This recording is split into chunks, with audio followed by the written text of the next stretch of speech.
Same as it always been. So,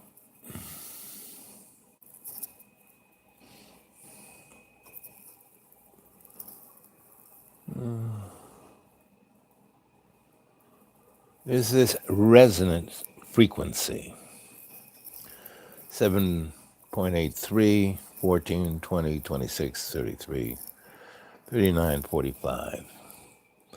And these are electromagnetic, right? And they are there. They are like, as we always cleanse ourselves with the prana. 7.83, that's the frequency of prana. And as we go up in our chakras, it goes, 7.83, 14, 20, 26, 33, 39, 45. So there is this balance that we can have if we put ourselves in those frequencies. And love's co-creation is within those frequencies. But why man is so impetuous, violent, angst-driven, always, not always, but, if you are masturbating all the time, if you're spilling your seed, men and women, you are lowering your frequency. Plus, you are using energies that keep us healthy. And if you spill that, you lose, minerals, vitamins, all kinds of things are being ejaculated. So sex is important, but masturbation really should be kept to a bare minimum. And it's not bad, it's not a sin, but you are just lowering your vibration, right? So that's where we're starting from, and that's what we're going to look at. Charles Hall wrote a book on this, right?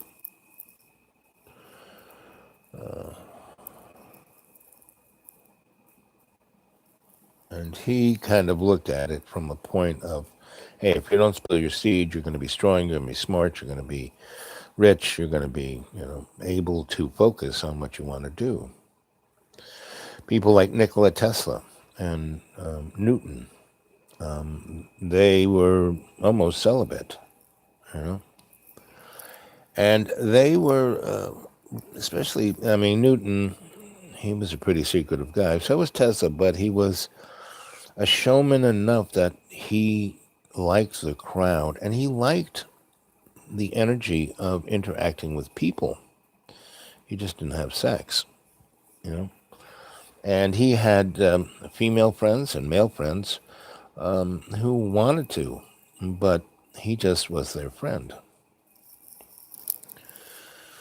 So, this amplitude, that's the energy, that's like the power, not the frequency, the power, right? And the frequency is, so this Schumer resonance, I may be pronouncing it incorrectly, but it is the frequencies of our chakras. Like I said, 7.8, 14, 20, 26, 20, 33, 39, 45. And we can, and these resonances are like guitar strings, right? And so the frequency doesn't change within those resonances, but the amplitude does. And that's where people become not distracted, but yes, I would say, meaning the more we can elevate our frequency, the more we can harmonize with our surroundings. And the flying saucers that were captured, at Roswell, and, lots of them have fallen out of the sky, they didn't have like sticks and rudders and buttons. No. There was a place where the occupants would put their hands on a pad and they would become as one with the ship. And the ship was more or less organic as they were. So, and the frequencies that, were gravomagnetic, electrogravitic, created a field around the ship. They didn't have rocket engines with chemicals. What they were doing was sailing through the energetics of the solar system, the galaxy, the universe, right? And that's why time was irrelevant, because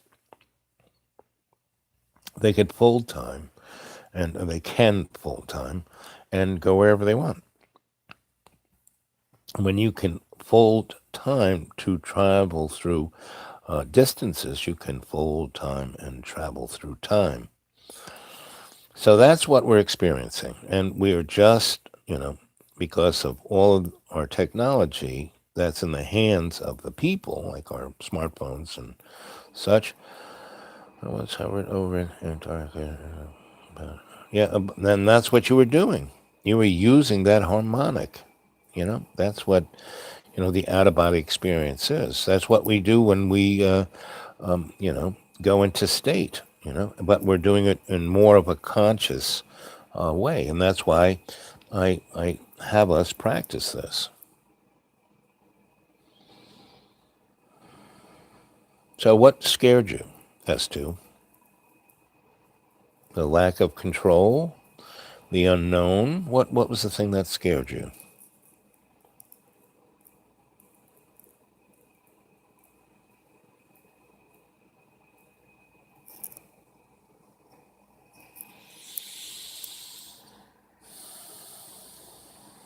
God spoke to you. Well, And what was God? Could you figure that one out? Was it, someone be tending to be God, or just a kind of elevated species? Or was it love's co-creation that was talking to you? What did, God say?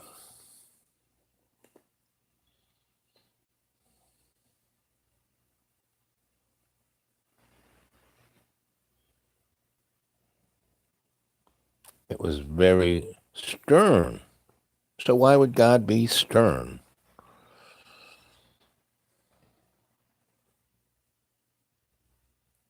Jamie, we love you. I love you. Why would God be stern? If God is omnipresent, omni-knowing, there is no reason for God to be stern. There's nothing that you could do that God couldn't forgive you. If God was stern, then he's not God.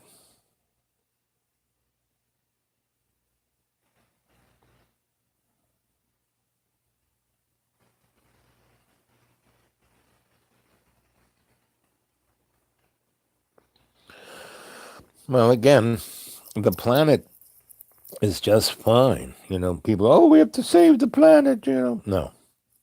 Humans are like salt on a potato chip.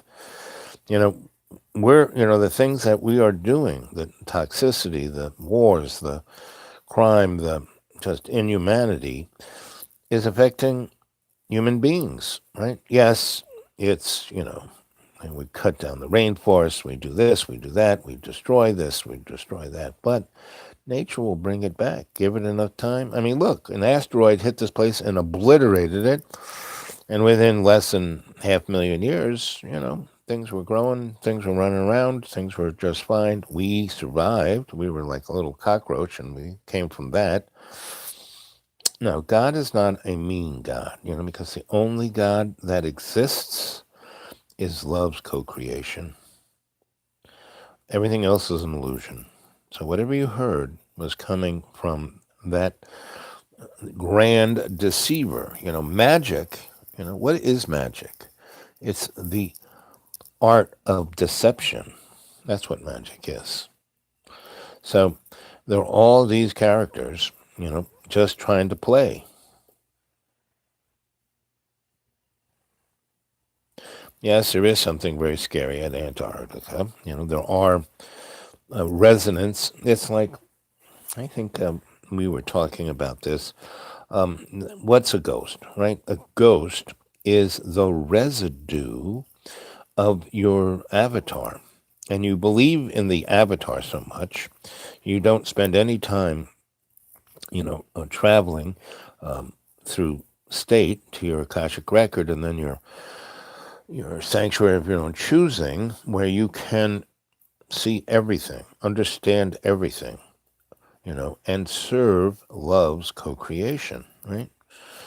So if you get stuck in the masturbatory world of the illusion of the mud puppet, that's why God yells at you. That's why you fear things, right? And why you judge things. We don't need to judge anyone. If there's anyone to judge, it's just ourselves. And it should be the moment, before we do something stupid, we should think about it, right? After we do something stupid, we should think about it and go, what can I learn from this stupid thing I just did?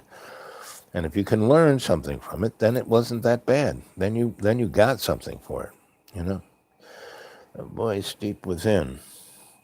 My life is a journey to that. All else is folly, but I must practically live in your avatar, right? So you're here in this bag of water through, some thing that happened a while back.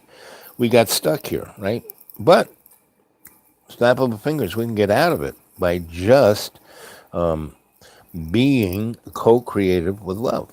Everything you do co-creation with love, right? Not with Baal or God or the Catholic Church, because, the Catholic Church, pretty much every religion is a business endeavor, and our spirit is not a commerce-oriented thing or a religion dogma.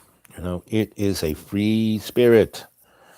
It is a vibratory energetic force. So when we die, when our avatar, our mud puppet, our bag of water gives up because we've so toxed it out with stress and anger and, the chemicals that go along with that, we, leave the bag of water, and we are brought through the light, right? And what is the light? But, a kind of an escalator to this point where we get resurfaced and put back on the karmic wheel, right? And you don't come back exactly like you are. No, because it's like this multi-level roulette wheel, not just one wheel going, but a zillion of them. And when they stop, boom, boom, boom, boom, boom, that's the genetic thing you got. And, through all your other past lives, you got other karma to deal with, other dharma to deal with. And it's up to us what we do with it.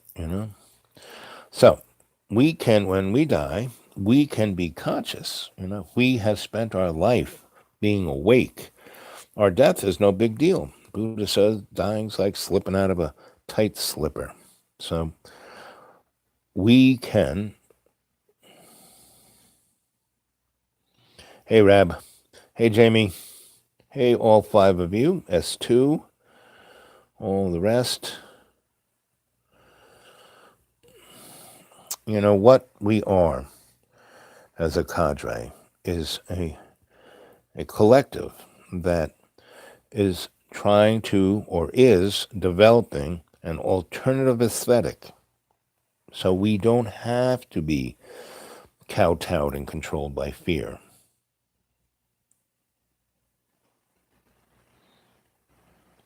Well, I think the major root of that whole dogma, that whole theology, is the belief in it. You know, like I tell people, I don't believe in anything. What I do have is faith in love's co creation.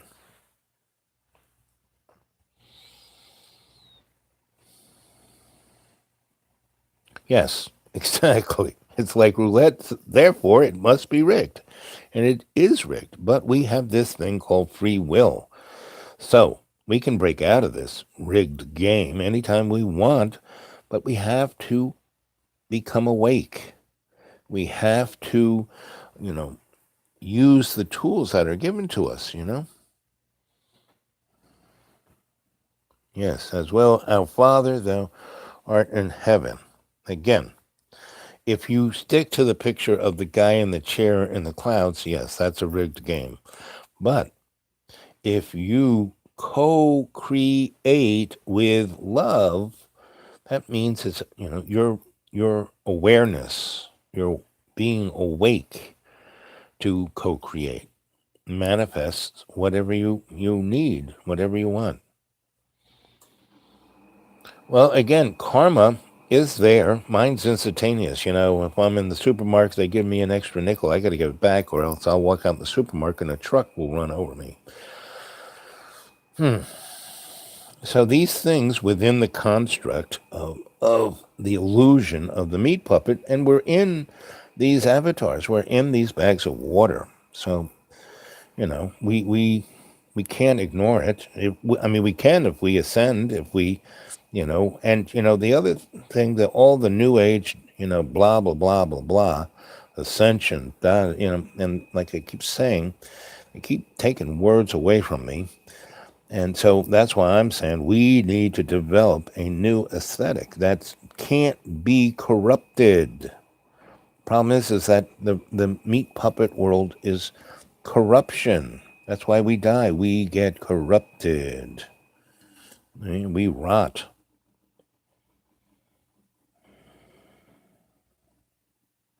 And it is. Karma is the soul energy comes from past lives and repeats, right? But again, because it's coming from corruption, it's an illusion. Even though, and I started this out with the thing. The name of this is Amplitude. Nothing has changed, right? So the only way this can change is if we change it. A new Clint Eastwood movie, probably the last something. Yes, I went and saw the movie about Dick Cheney, and the Clint Eastwood movie was just the other side. And I kind of popped my head and said, I'm very impressed with Clint Eastwood. His whole career has been outstanding. And especially once he started directing, and this guy is really amazing because he writes the music, the script, the this, the that. I mean, he is truly a great artist, way more than a lot of the other pinheads in Hollywood.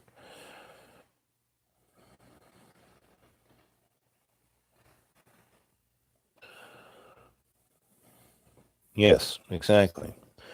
Now, the thing, plug nuts, you can joke about it when it happens to you. Mm-hmm. Happens. The Lord Rings was actually real. Exactly. That book. Tolkien's books were about from the Napoleonic Wars to World War II. He was a historian and he understood things, and all the stuff he wrote scholarly, no one ever read. So he said, I'm going to write novels. Yep. So above, so rules creation. And see, when we co-create that creation, that's where our free will can be put in. Otherwise, we're just going to be played over and over and over again.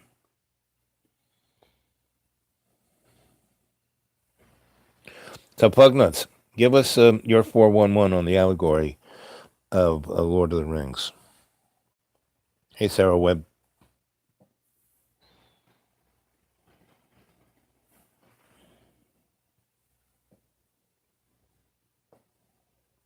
Yes, good, bad, and ugly.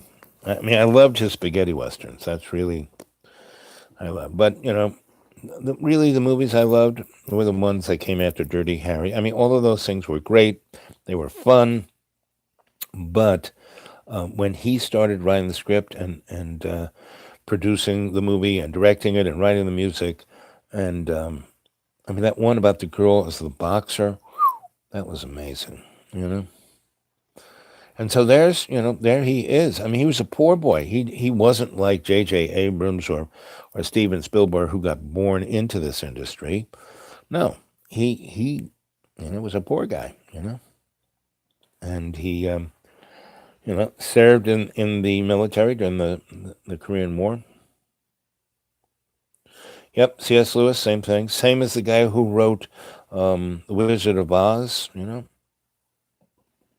Same thing with the guy who wrote Alice in Wonderland. These were all stories to give the reader the 411 on what actually was going on. Don't look at the man behind that curtain. I am Oz, the all and powerful. It's this old guy. Gran Torino, that was a good one. And which was the one where it's the old guy and his neighborhood is changing? Get off my lawn.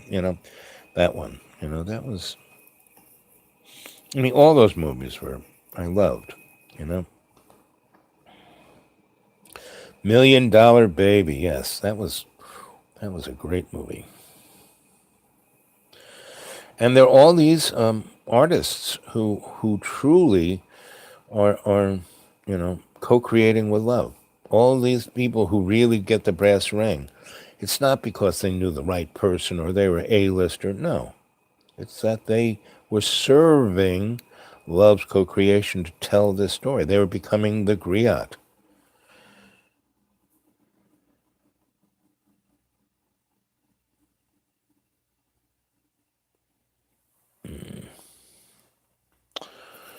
Let's see.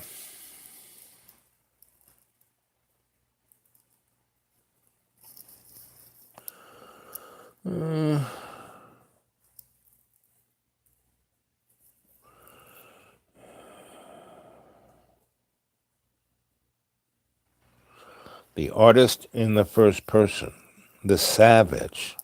That's what the savage is. Yes, he died and came back for the same reason, because his mission wasn't complete. And because he came back, he got he was now Gandalf 2.5. He was no longer Gandalf the Grey.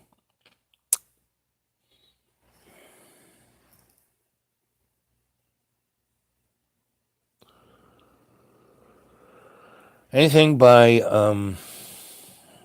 the guy who did 2001, no, that's Arthur C. Clarke. That's the guy who wrote it. But, yeah,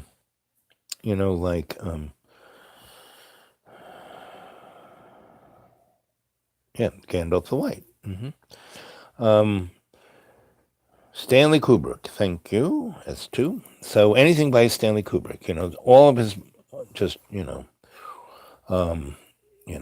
Lolita, Full Metal Jacket, Paths of Glory, the one about the Roman slaves with Tony Curtis and what's his name, and 2001, Doctor Strangelove. Another good movie is The Gangs of New York, because it really kind of tells you the history of the Civil War and what the war was about. Any of the movie, any of the Carpenter movies, They Live. What other good movies are there? There's so many good ones. Clockwork Orange, Oh Lucky Man, If. Those are all Malcolm McDowell movies. There's a movie called Zardos, and Time Bandits, and Everything You Think You Know Is Wrong. All those movies were with the guy who played 007. Down by Law, yep. Yep. Dead Man. It's Love, William Blake. Yep. Laurel and Hardy. Yes. The Little Tramp.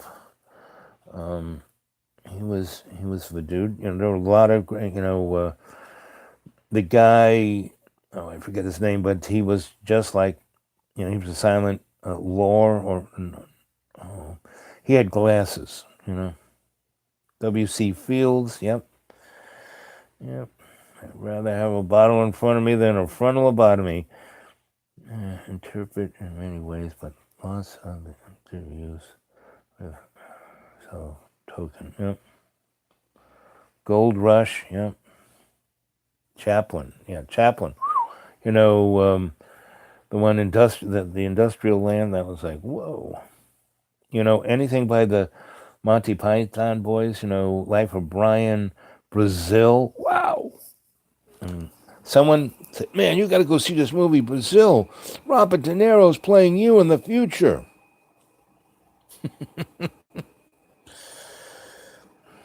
Oh, and talking about playing me in the future, what's the one where the dude, you know, he's always in his bathrobe? That was a pretty interesting movie.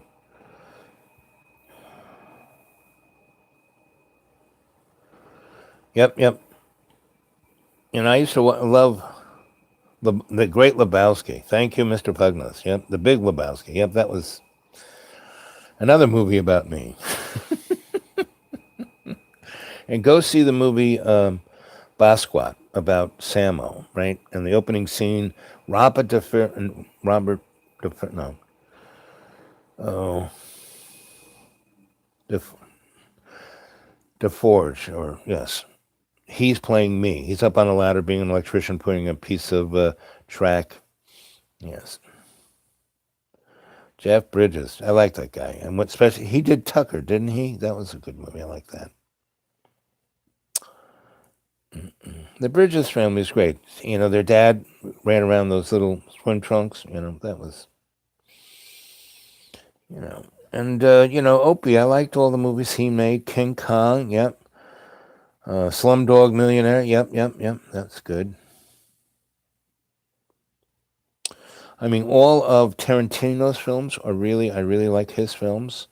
And my favorite is Django because I think that film portrays slavery better than any film because it opens with those guys sludging with chains on them, right? And the dumb guys who are transporting them, I mean, it was all about incompetence. It was all about the lowest common denominator. And then when you see, the owners, who's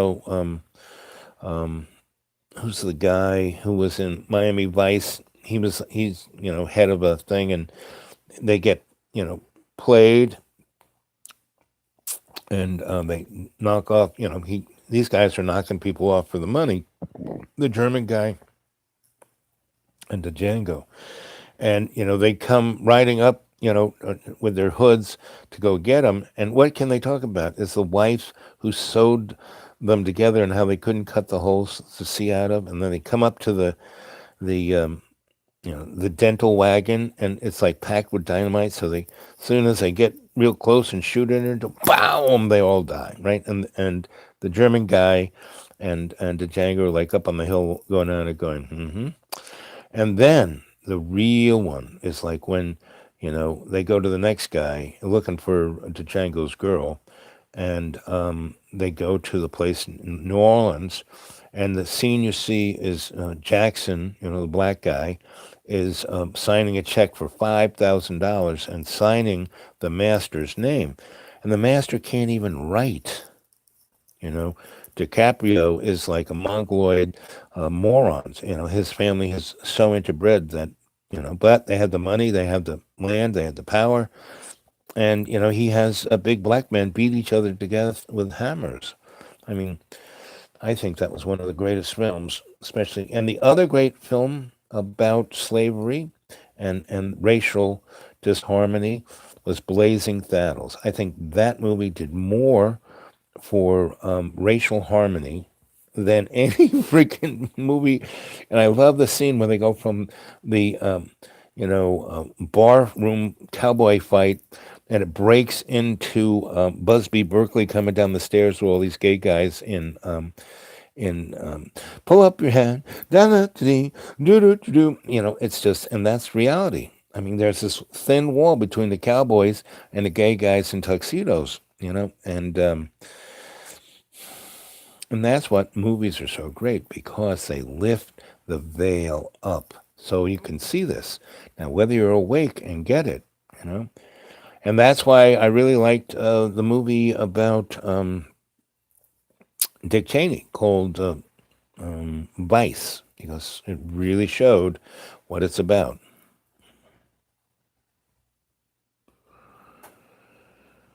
Yep, we'd rather be PC than good, but that goes back to the control mechanism, right? So, but there's still some, I would say there's at least every year 20 to 100 really, I mean, they must make 1,000 movies or 10,000 movies, but there's at least 20 to 100 really good movies that are art, that are really saying it. And because you gotta go look at movies that are made all around the world. Like you said, Slumdog Millionaire. I mean, there's really, and that one that was made about the crazy, Asians, right?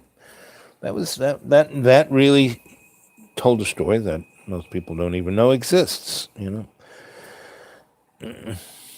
Whoops, go the other way. Josh, Arab, 40% kid and Muslims. Yep. Down by law. Yep, yep, yep.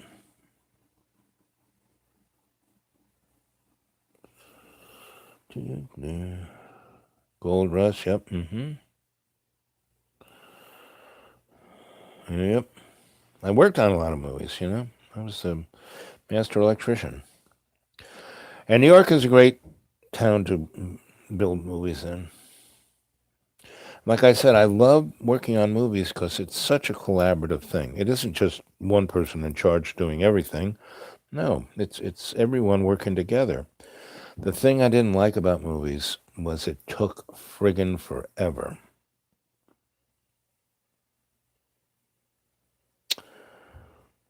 Yeah, Star Wars are really great, but George should have at least give.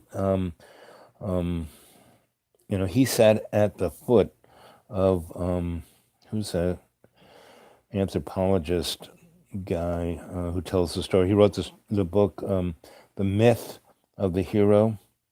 His name will pop into my head. I actually studied with that guy, and George spent a year, and that guy told him the whole story, because Star Wars is the story of our solar system. The planet that blew up. That's the planet that's over in the Oort belt. Our moon is the Death Star.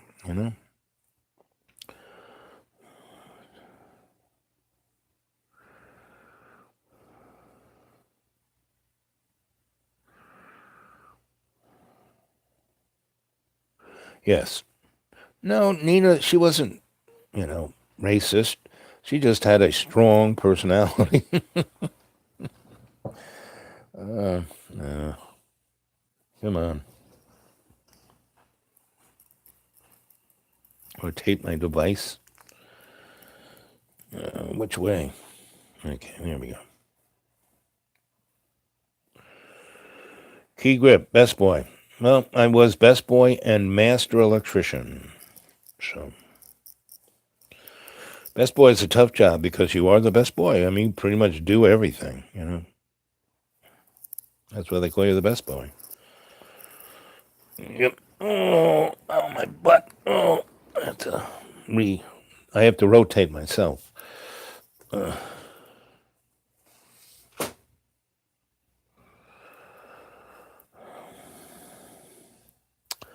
Did you guys see the movie with Jackman? It was, I think, last year, and it was about Barnum and Bailey. Or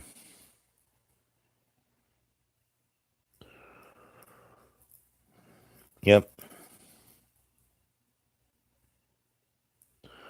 And it was about, the best show on earth or anyway, but basically he takes all these freaks, makes them a family and puts together a great show and puts it on Broadway. And he fell in love with this rich girl and he wasn't a rich girl. So he did this show her daddy that he was rich, was he could this is America, you can do anything you want. And he made more money than his daddy because his daddy that was old money and his daddy was just a ne'er-do-well. Where our hero went off and made a new empire, right?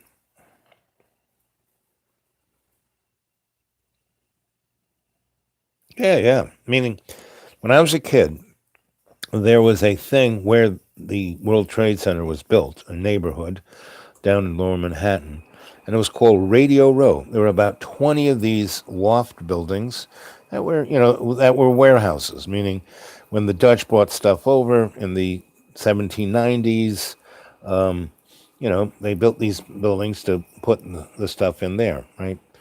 And you should go read Maxwell. He's a guy who knows everything about our laws, and he will go on and on and on about maritime law and what that all means. Like your birth certificate, that means you're owned. You know.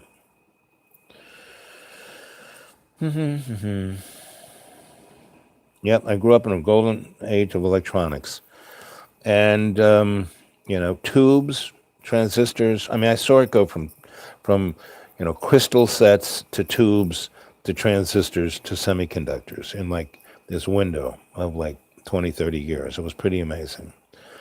And the crystal sets were more fun than a barrel of monkeys because it was like magic. Because you had this little thing going over a coil and you picked up radio channels, and that's why they call it the whisker, because it was like a cat's whisker.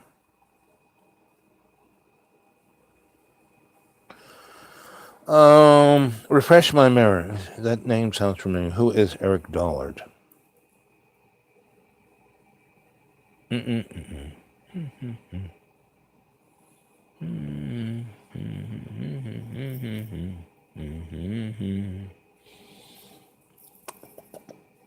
So this morning's little ramble was titled "Electricity Guy." You have to be more specific, Rab, than that. Well, if you go look at Star Trek, they still using crystals, right? Crystals are way more. I mean, basically semiconductors, integrated chips. Those are crystals. They cut them, they grow them, they cut them, they etch them with basically microwave lithar X-ray lithography. Again, hard to pronounce with four teeth. And I was around when they were doing that out in Long Island at what was it was the airplane. Long Island was one big science experiment, from all of Suffolk County, Islip, Grumman, Brookhaven National Laboratories, Montauk Project, you know, Warden Cliffs. Tesla turned the whole eastern end of Long Island to a phased array radar.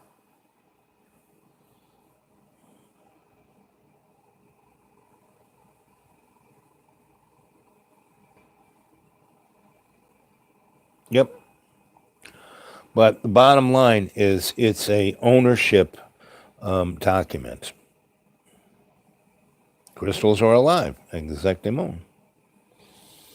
Exactement. So we're into almost, we're pushing, 39:39. We're getting close to 40 minutes. So we've had a really nice eclectic little ramble here.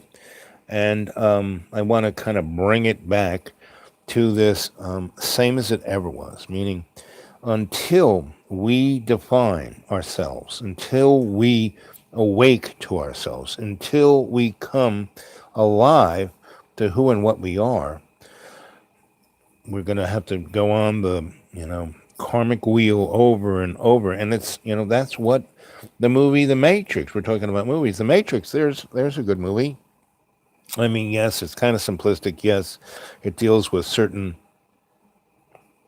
Joseph Campbell was the guy I was thinking of, who George Lucas got all of Star Wars from.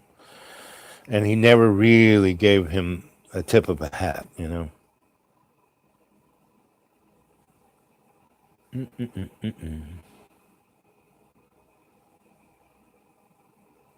don't diss anybody.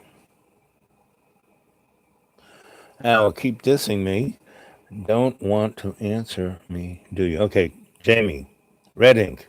Give me a straight up thing I can expound on. And I don't diss anybody. I love everybody. So come on.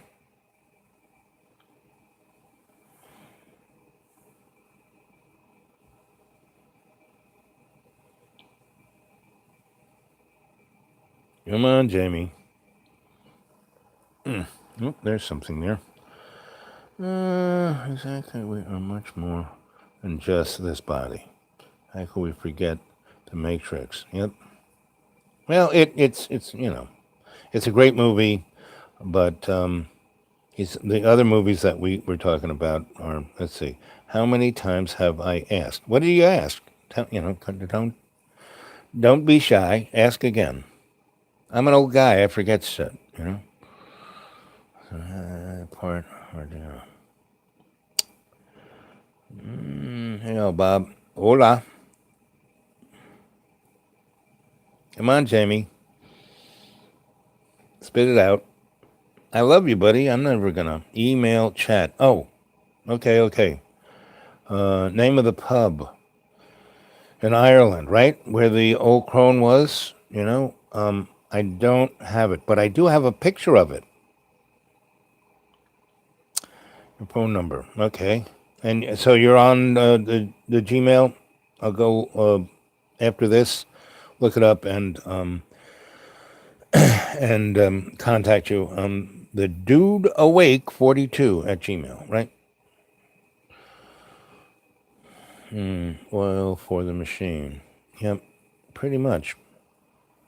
So Jamie, baby, you know I love you, and if you think I'm neglecting you, it's only because of I'm a moron, right?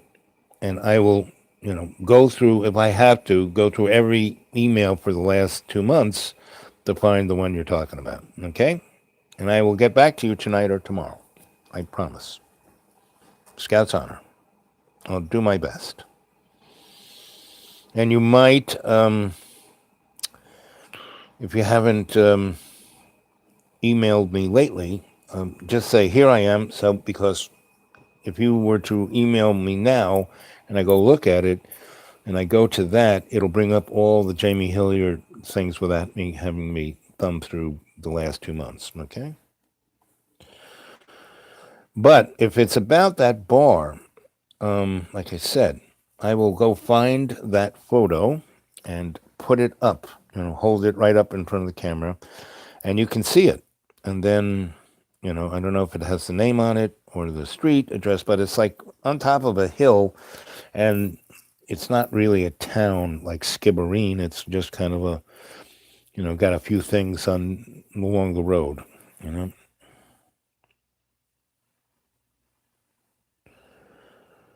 Let's see. Start a child today. Just read passages of books. What do you think about that? Well, I'd love for you to drop your address on my Gmail so I can go look at it. Put the link there, and I'll go look at it. I think it's a great idea. I mean, there's so many books I love. I mean, books, comic books, movies, radio shows. There's so many great points of reference of art in the first person as the savage. All these movies that we've just mentioned represent that, creativity of love's co-creation. And that's what I'm looking for. I keep saying, hey, we need to form a new aesthetic, not be held by any, scholastic or religious or theologic or, you know, any dogma, but only truth. And the only truth there is love's co-creation. So that's kind of what I want us to be thinking about. Here we are, 45 minutes and 31 seconds into this. So let's kind of, drag this interesting conversation over into what do you guys think of a new, aesthetic? What would you want it to be? How would you want to manifest it? How do we go about it?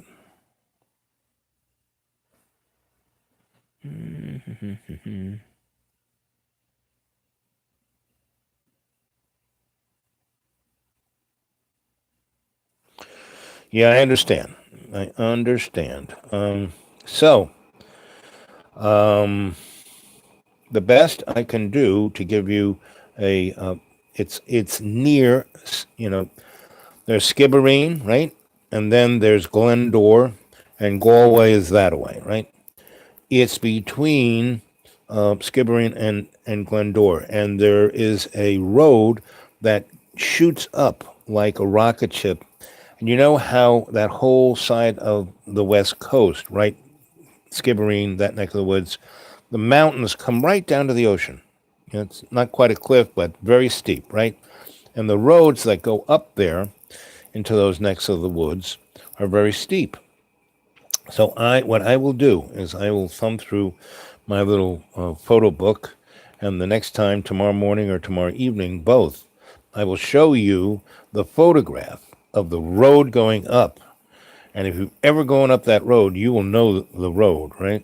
And halfway between coming off the West Coast Road and getting up to the Crone's place, this little village is, and the pub is the central point of this little village. I mean, there's a store, and you can get gasoline and kerosene. And again, this was in 1972 to 1982. So Ireland has changed a tremendous amount. Meaning, last time I went to Ireland was in 2005, and Ireland was. It's almost like I couldn't believe Dublin, that they cut all of the oaks out of O'Connell Street. I just couldn't believe they did. That's like cutting the heart out of Ireland. I just couldn't believe it. Okay, I love you, Jamie. I never diss you. Never, never, never. Now I'm a moron. You know, I can forget stuff real easy. It's like I'm like Swiss cheese up here. And so, but I will do that. I will find those pictures and I will show them tomorrow morning and tomorrow evening, right?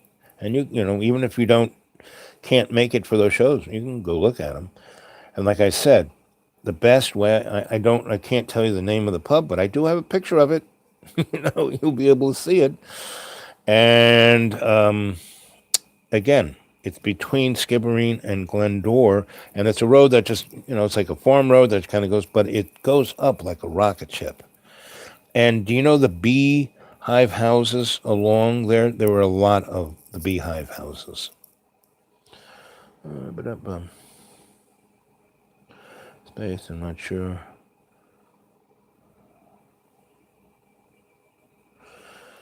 Yeah, that sounds, macaroon, that sounds actually quite a bit familiar, yes.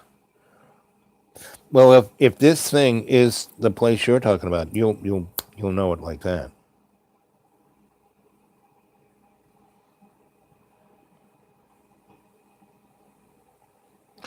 And Jamie, I want to say that I am very impressed and humbled by your stick-to-itiveness and your Johnny on the spotness. Those are two of the best human traits you can have.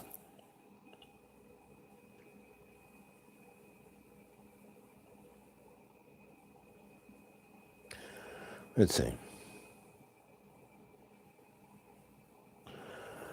I want to do for relaxation first, like audio. Well, if you want that kind, just go back and look at a number of our chats in the evening, and I do a guided meditation, and I'm going to do one tonight. So stick around, and like when it hits, like so. Here we've had another synchronistic moment. It's now 50:39, and when I started been talking about the time, that was only 5 minutes ago, and we've had traveled light years in our conversation.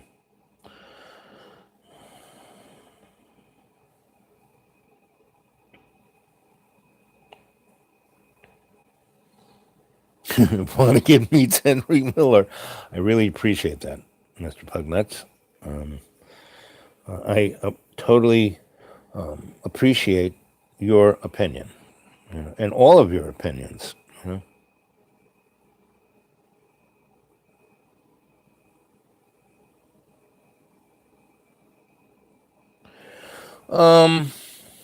Well, I'm coming from this point that everything other than love's co-creation is illusion. Yes, I'm ready to break new ground.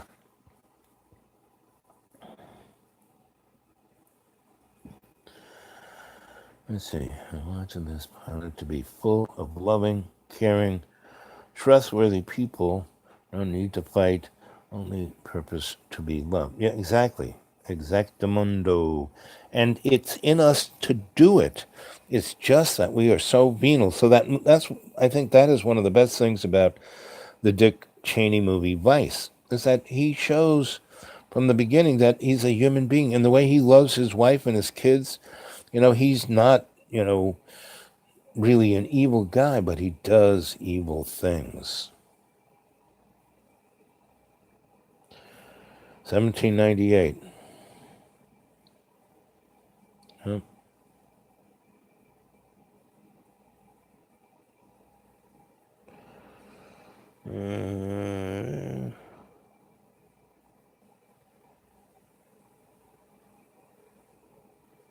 Well, that's the beauty of YouTube, But there is a a tranquility, oh, a what do they call it? Not existential, but you know, when the guy wrote the thing about being on that lake in New England, they call it. It'll pop into my mind. Starts with a T. That need not to be steeped in tradition, but what the individual seems fit. And again, it's the dynamic of the artist in the first person. If you go read, and that's why reading and literature and logos, the word, are very important. And so if you go read Brave New World, right? And our hero, who is they find this handsome white guy out in the middle of, the jungle, and he's been brought up by apes. He's kind of like Tarzan, and they bring him back, but he's well educated, wrote tons of books. He kind of, he's smarter than anybody. And everyone, he's like Andy Warhol. Everyone wants him to come to the party, tell the stories, and he gets so disheartened that he commits suicide.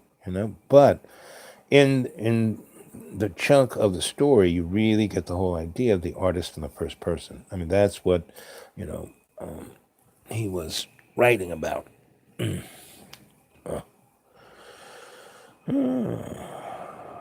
think that was Orwell that wrote that. And the other really great book is Mary Shelley's Frankenstein, because that's amazing. It's talking about what we are dealing with right now. Frankenstein is artificial intelligence. If you read that book, the real monster is Dr. Frankenstein. That's why she called it Frankenstein, because he was like, he makes this artificial life and then just throws it to the road. Did the crone grow drinking? No, but she did have part chain. And no, when we were in Dublin, when we were in Limerick, when we would go to those little alleys that were, remember, I take you guys to the Tree of Life and show you the little crags, and we go into the worlds, like the fairy world, without having to go through the door. Because when you go through the door, you go through that event horizon, and then you are alchemically changed. You go through the shortcut of the Tree of Life. That's what protects you. That's why you don't need a master. So yes, she and I went to lots of different little pubs, but they were like almost pubs out of town. Now the pub that you're talking about, I would say, I had gone there. We never went together because she always kept me so busy until she had to go off and do something that I had the right to take the vehicle. She had a couple vehicles. I could take whatever vehicle she didn't have. I could go down there, and it was nice. The people were nice. The atmosphere. If I would say Ireland has religion, it is pubs, because the music, the food, it's like every pub is different. Because like in Dublin, there's a zillion pubs, but they're all friggin' different.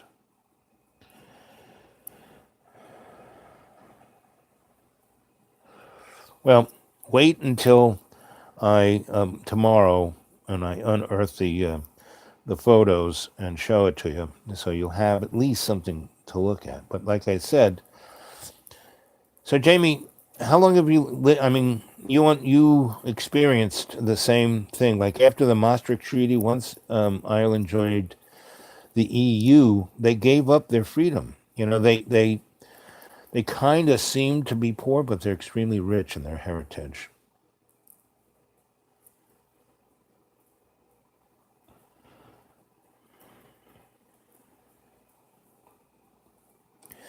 Well, I will. I don't just have one story of the crone. I got a whole bunch. I spent almost 2 months with her, so there are a lot of events and things that we did. I just gave you how I met her and how she, you know, you know, said, okay, that's enough of you.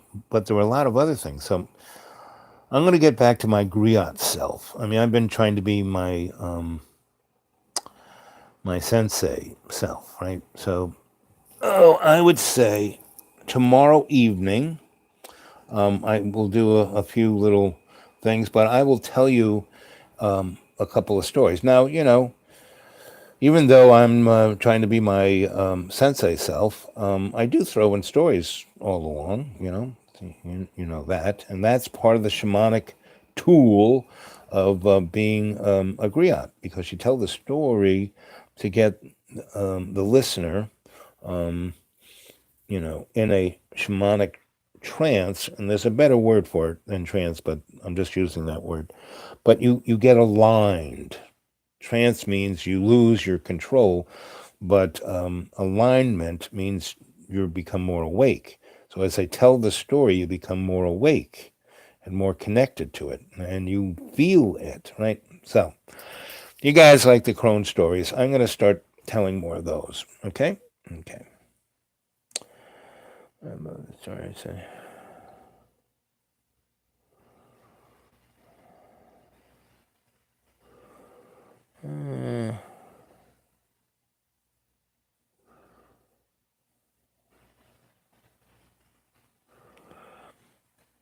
Let's see. Hermit in the mountains of Tipperary, but in the States in April. Inshallah. So, Jamie, do you want to tell the clan, the cadre, the whole motif of the hermit in the mountains? And also Tipperary. In Ireland, they have, what is it, 9 counties, and they basically make fun of each other. They have, a Dubliner joke. It's like Polish jokes about all these different counties. But Tipperary is it's like a planet unto itself. Yes, Cheney. Yep. But that's just one little scene. It's the whole picture of what Dick Cheney was, and then the end of the movie is really really good.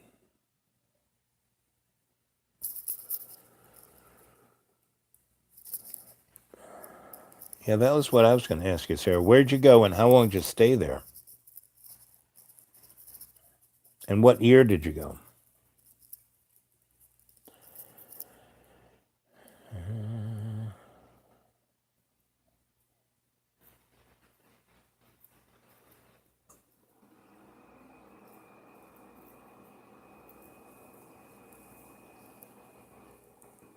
The artist, yes, ride.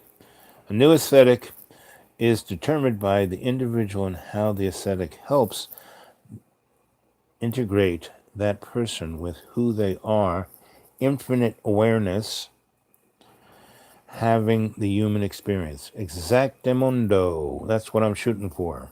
Yep. Flew into Dublin, then drove over the East Coast. I really liked Limerick. Yep. Yeah, Limerick is nice. East Coast is like facing, the North Sea, so it's gray and dark. It's got a lot of nice stuff, but I was a West Coast guy. I pretty much stayed on the West Coast. Dublin, Limerick, then all the way up the West Coast Road to Galway, and that's pretty much my style. I went to Northern Ireland. I went to the East Coast, but I mostly stayed on the West Coast.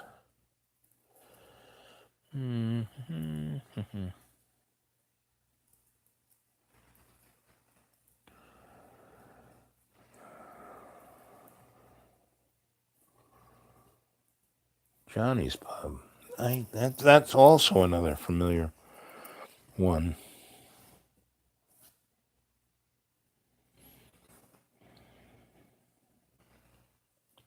Yes, you are lubricating the little gray cells. You are. They rust. I'm like the Tin Man.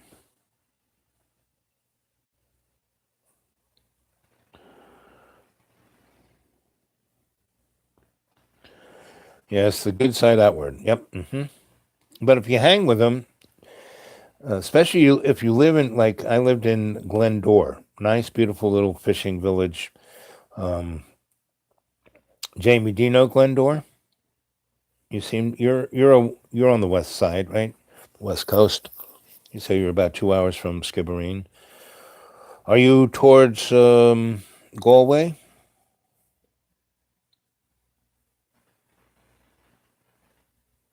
Exactly. Cleanest place I've ever been. Hardworking. 2005 a week. You should have stayed there a couple months. Music you go into every pub and everybody's playing music, and you stick there long enough to where everyone's got a few drinks in them. They start dancing and clapping and just having the best of time.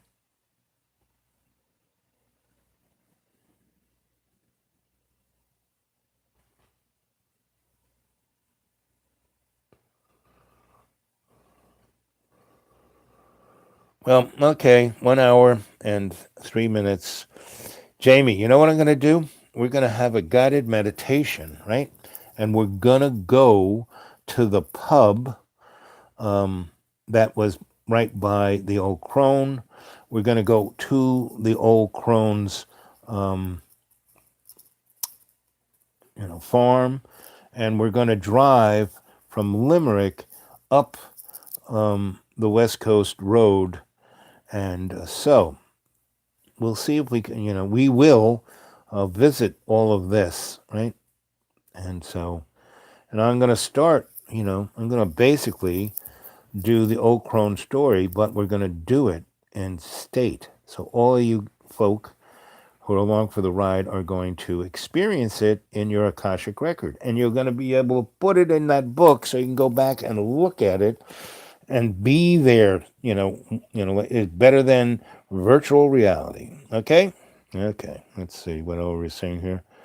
Younger than you. Let's see. I know that's what I realized, that you're my age, right? So you, Jamie, you know what I'm talking about, how Ireland before the Maastricht Treaty was one way, Then once they started getting the EU, they almost sold their soul for the dollar. You don't know Glendor? Okay, I will unearth pictures. Well, not only will I have pictures tomorrow, but we're going to have pictures tonight through the Akashic record. And the effect aesthetic on the injured and how others view the aesthetic. So it is feeling, it provokes. Exactly. Ride, you are the best. Get a hold of me all of you. Want to interface a little more than what we can on the chat. The dude awake 42 at Gmail, right?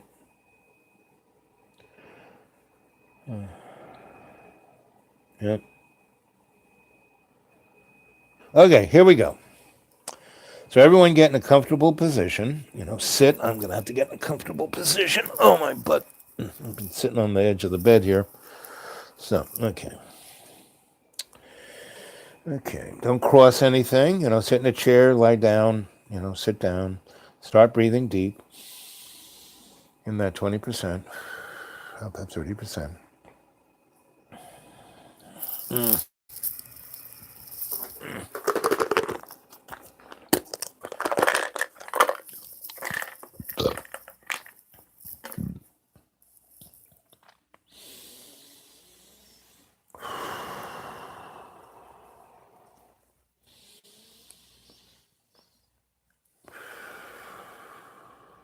And 1. Your conscious mind is totally focused on your breath. You're breathing in the prana. 20% more. And 30% out.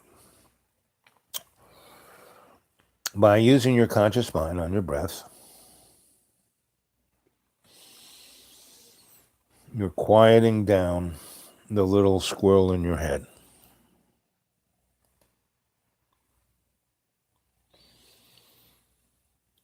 And 1, your conscious mind is totally focused on your breath. You're breathing in 20%.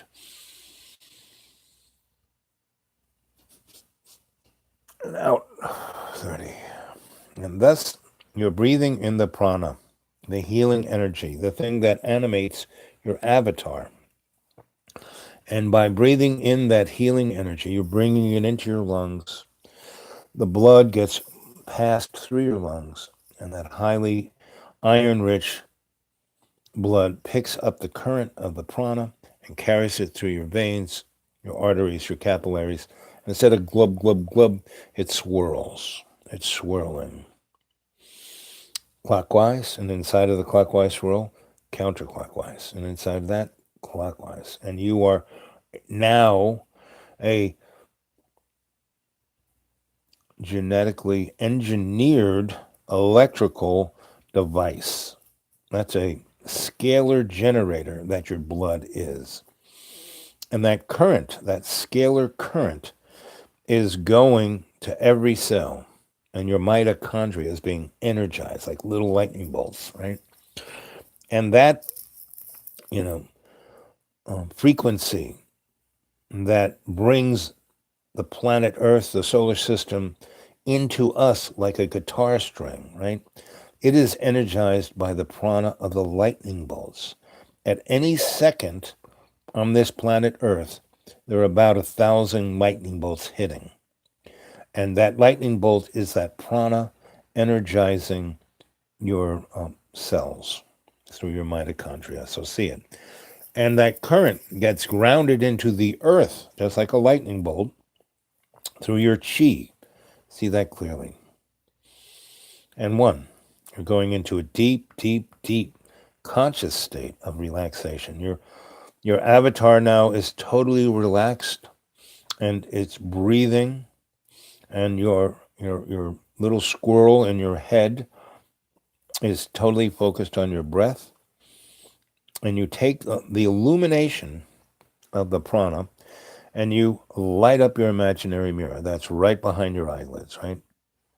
And you basically are looking at your imaginary mirror. That's where you have dream time. That's where, where you have rapid eye movement, where you see things in your dreams, where you're there in your dreams. And that's because you're breathing deep. Once you fall asleep, you go into this REM sleep of breathing 20% more in and 30% out. That's why your sleep is so refreshing, why you need to sleep and why you need to dream, because it illuminates your imaginary mirror. Now you're taking that illumination that you see all around 360 and you're shining it like a flashlight into your subconscious mind. Now that's not where the boogeyman lives. That is your Akashic record. It's a library of your soul's experience. See it clearly. And one, you're in a deep, deep, deep state of relaxation, going deeper and deeper. Your conscious mind is totally focused on your breath. You've illuminated yourself with this breath, the prana and chi, the grounding of that current. And so you're now connected electrically with that frequency that is what the universe is, which allows you to take the light from your imaginary.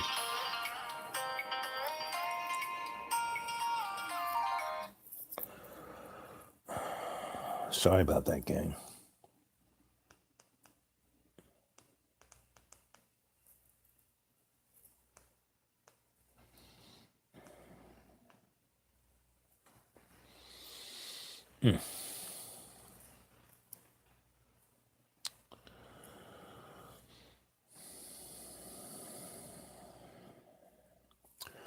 So, am I still here? Are we still live? Are we still connected? Are we still part of our little...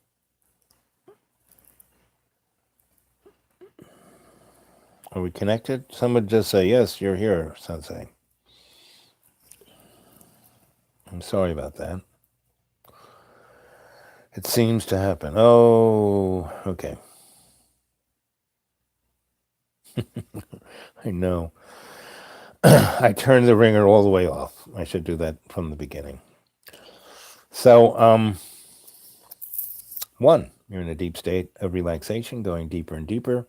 Your conscious mind is totally focused on your breath, and your avatar now is totally, totally, totally relaxed, right? And you've illuminated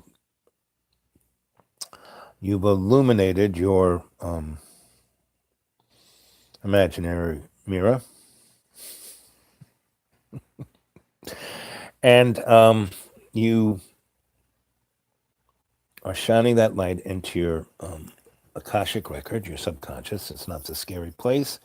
It is the library of your soul's experiences. You go in, and the light is totally illuminated. You look around, it's your library. Fireplace is in front of you of the eternal flame, and all the big stones are actually big books. And right in front of the fireplace is your reading table and your reading chair, and there's a good light coming from above. And to your left is your librarian, your animal totem, and your guardian angel that will protect you. See clearly. Your librarian brings you the information, and your animal totem gives you insight on things you may not understand. And your guardian angel always has your back. See it clearly. You're there now.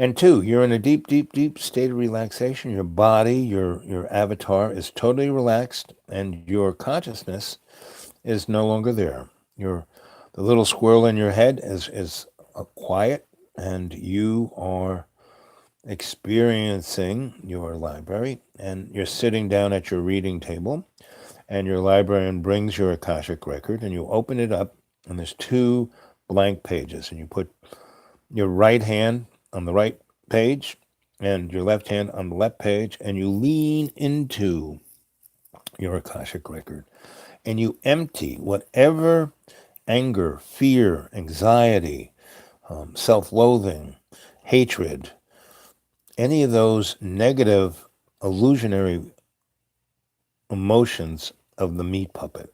You put them into the Akashic record, and you're emptying all of that black oil, all of that negativity. See it clearly. And you put your left hand underneath the book, and you, boom, you close the book. Now, all that negativity is in the book, and you can go back and view it on the major screen and get 28 little perspectives all the way around at your own leisure. But right now, you're light as a balloon. You know, you have emptied yourself of all of that anger and frustration.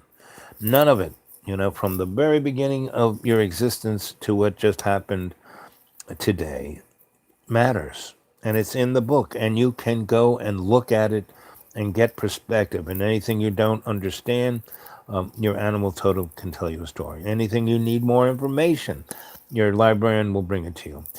And if anything makes you fearful, your angel, guardian angel, always has your back. See it clearly. But for now, you're getting up and you rise so easily. You're just so light on your feet. And you walk over to the open door. There's 9 doors that have doors, locked. But the one door that's open to you, that there is no door, there's just a doorway, is the passageway to your superconscious mind. And that is where, that is the sanctuary of your own choosing. And in that sanctuary, all things are accessible because that is where love's co-creation exists inside of you. That is where you go to create great masterpieces, write great novels, invent great inventions. This is where co-creation happens in the real time, in your sanctuary of your own choosing, your superconscious mind. So you go through the doorway, hands on the railing, you go up some steps, and you're going on a bridge of your id, from your subconscious to your superconscious mind. Now at the top, and you're looking down, and you're bringing your guides with you. And so you walk down into you first take a look at the top of the bridge and get a good view of your sanctuary. You get an eagle's view, see it clearly. And then you walk down the steps into your sanctuary of your own choosing, and you're stepping off the bridge, and your foot hits your superconscious mind, where love's co-creation is there, and you feel unconditionally loved. And you right at that moment get like plugged into the electric socket of love's co-creation, and you realize that there is nothing in the material mud puppet world that is not an illusion. There's nothing important there. I mean, everything, the only reason why you have stuck yourself into your mud puppet is that you want to understand what free will is.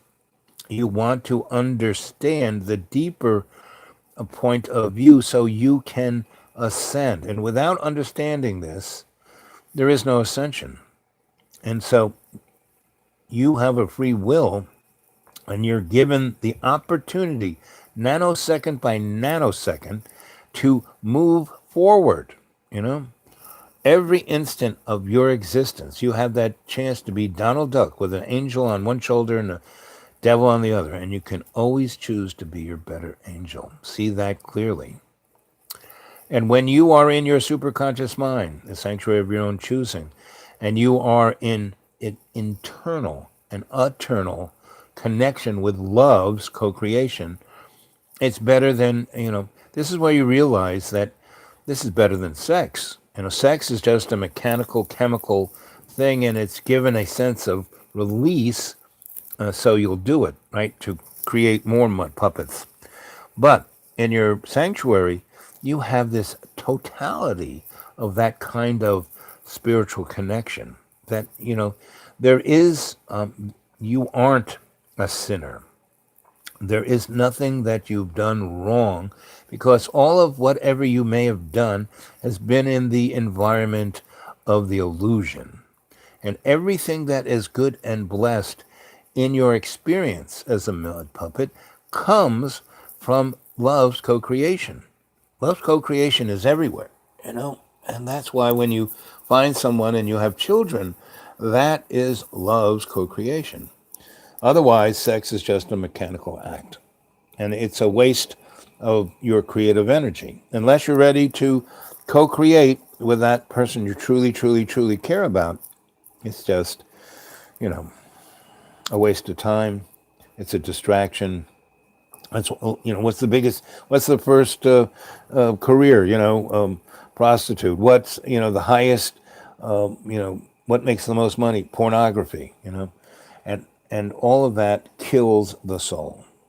Experiencing that kind of energy in that kind of tarnished way kills the soul. But now you are in your sanctuary of your own choosing.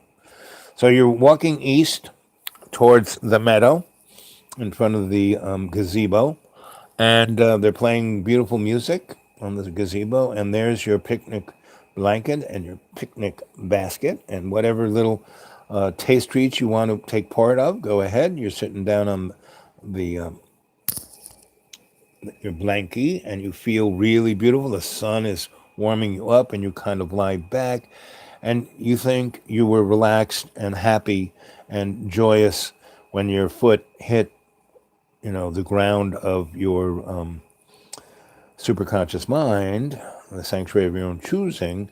Well, once you're lying on your blankie and the sun is just toasting you like a marshmallow, you just feel so ooey gooey yummy, and you're there with your guides who are going over to the lake of the Great Link, and they're playing and splashing and just being the happy little puppies they are, and you are melding with all of your relations, the cadre, all of you adepts. You're all there, and you are just thinking of, wow, this next little sliver in the tree of life that Sensei is going to show us is the old crone sliver, right? What is that? Why did I love that story so much? Why was that so important to me? I mean, he's told us, hundreds of other stories that are really great, but why does everyone love this? What is that connection? You know, well, you're already feeling that connection, right? You're feeling that connection of love's co-creation. And why the old crone is so important is that she manifests that stepping up of, she was a bag of water in the 1890s. She was born in the 1870s.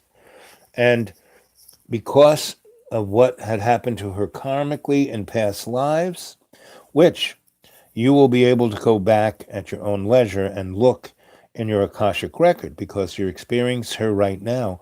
Her whole totality is in your Akashic record. You won't need me to tell you the story. But I'm going to tell you the story of the old crone so you can be there, right? Get the smells, get the tastes, get the experience, just as you're going to be feeling it from my Akashic record. This is a shamanic exercise of me sharing more than me telling you a story as the griot, which you connect to, all the stories I've been telling you, why you keep coming back, why you love this experience is because you're experiencing a shamanic experience of me as a griot telling you a shamanic story. This goes a little further. This is me opening my heart into your Akashic record, and you're experiencing it real time, more vivid than any artificial intelligence, more vivid than any, VR. See it clearly. And two, you're in a deep, deep, deep, deep state of relaxation.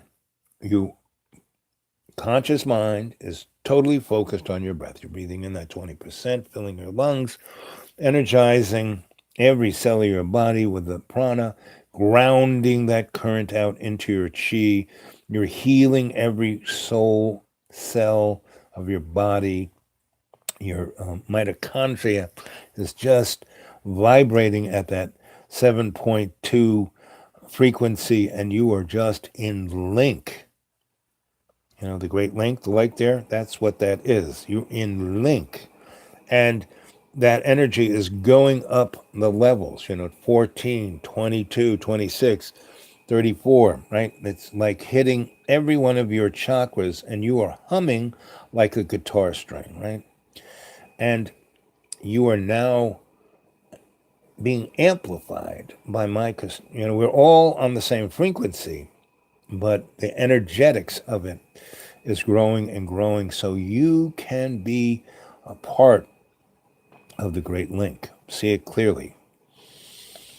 And you're getting up from your blankie, and you're all walking over to the tree of life, and there are all the little slits in the roots that you have visited.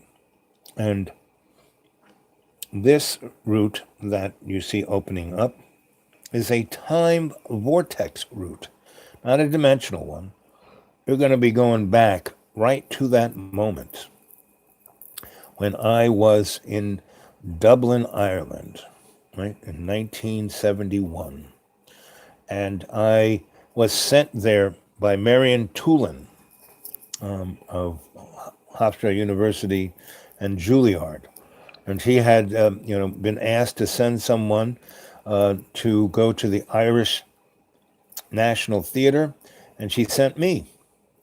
And when I got there, I wasn't like up to snuff, so they sent me to Trinity, just down the road, and off of, further down O'Connell Street into Old Dublin, right to where Trinity is. And I went and I studied. And I wasn't studying theater, I was studying Gaelic tradition, history, right? And aesthetics, right? What that meant. And what that meant was to understand that you had to see yourself as a bard, right? And that's what I was doing, And, I was a boy from New York, and so people just kind of looked at me like, what are you doing here? But, I was sent there. The head dean of the whole school said, okay, I met him. He said, your paperwork looked good. You're here for 6 months.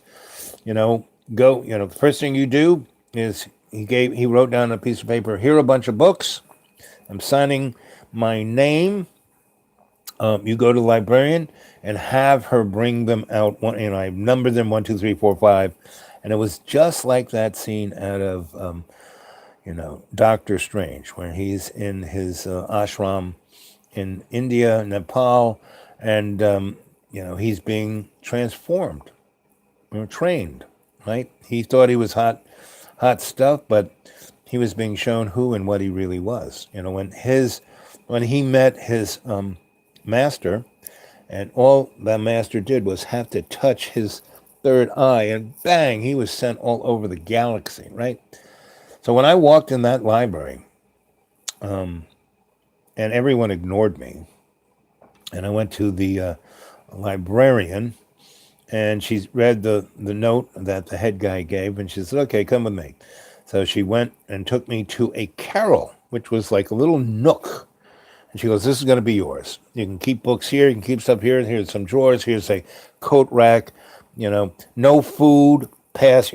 Don't come in this building. There's no food, no coffee, no nothing. Zip. And by the way, she hands me this box.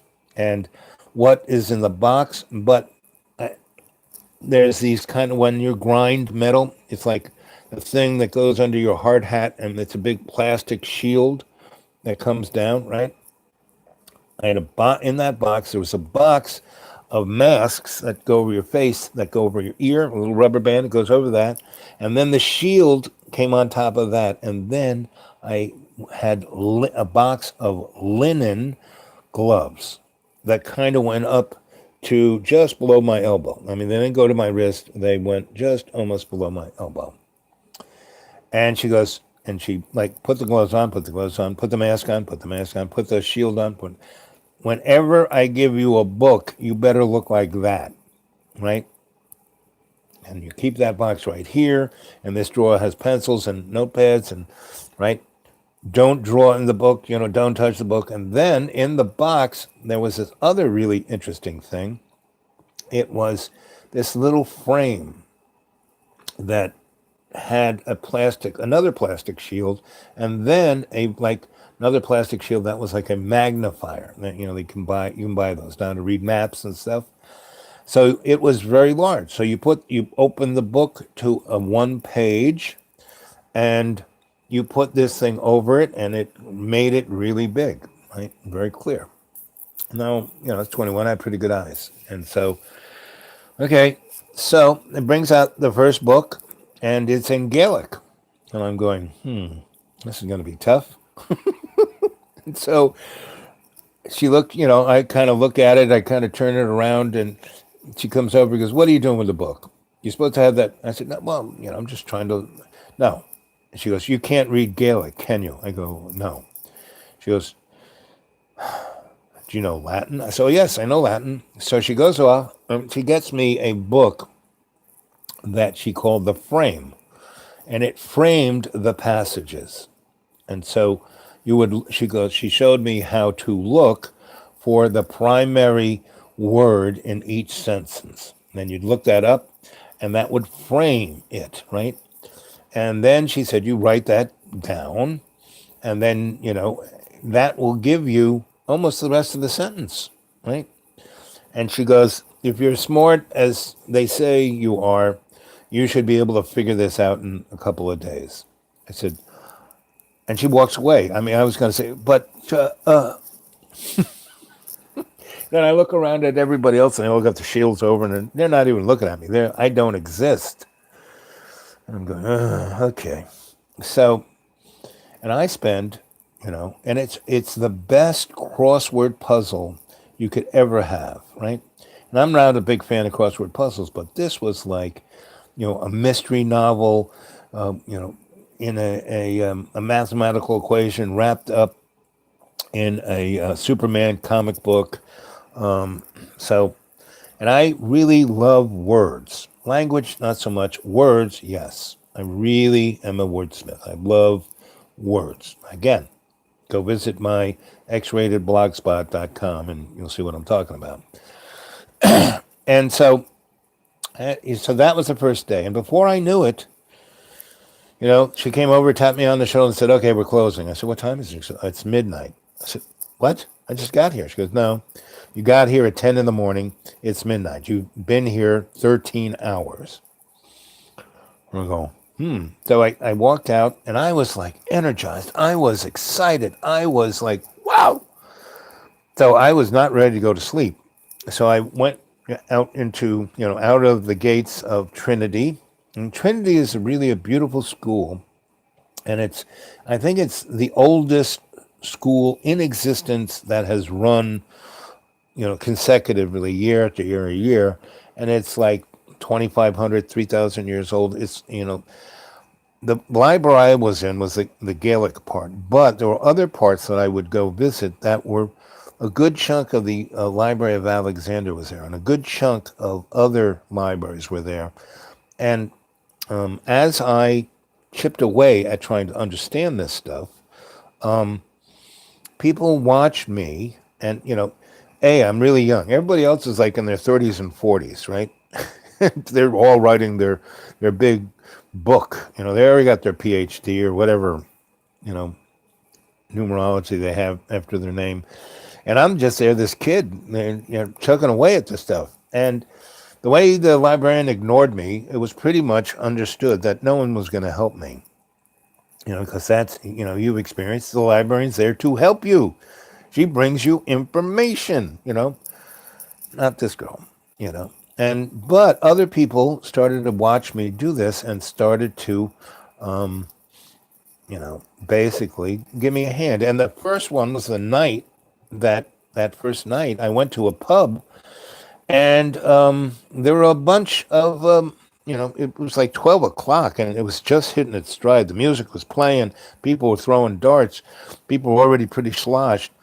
And I kind of walk and I'm looking around and I kind of go up to a bar and this guy like basically, sticks a cigarette in my mouth and gives me a jigger of Patty's Irish whiskey. And I go, and the bartender says, that guy over there said to, give you that. And so the guy over there was one of the guys in the library. I'm very observant. And I notice, so I go over there, and he goes, "So they just threw you out?" I said, "Yeah." She goes, "Man, you was." I left at like 2 in the afternoon, and I went back, and you know, you were still in there, right? And now you're showing. I said, "Yeah, it's a pretty amazing place." He goes, "Yeah, it is." So that was my friend Archie, and he was big time professor. He was like Gandalf the Grey, really tall, really, really, really, old, way, I'm 21. He's probably, at that time, he's probably in his, mid 60s. And he was one of the first people who said that pyramids were everywhere and that they were machines and they were on top of the ley lines and that humans were, genetically engineered by aliens, And now he said it in a more colorful way, but that's kind of where he was coming from. And he had gone to Oxford, and he had been at Trinity forever, and was a professor there, and so that's why he was nice to me because he did not feel threatened or anything, but he was amazed that I was treated so poorly, and yet instead of like going away in a huff, I just stayed there for 13 friggin' hours, and so he basically, we kind of got drunk, and we really got, and he smoked. They were not Gauze, but a nicer an English version of Gauze that came in a box, and very expensive. And that's where I learned, I went to, I hung out at Duke where they gave you free cigarettes, and I still didn't learn to smoke, but these were yummy cigarettes. And he had a pipe that he always stuck the other stuff in. So we were, smoking cigarettes and smoking his pipe in this pub, and no one seemed to mind, didn't care, right? And it had a magic of its own, right?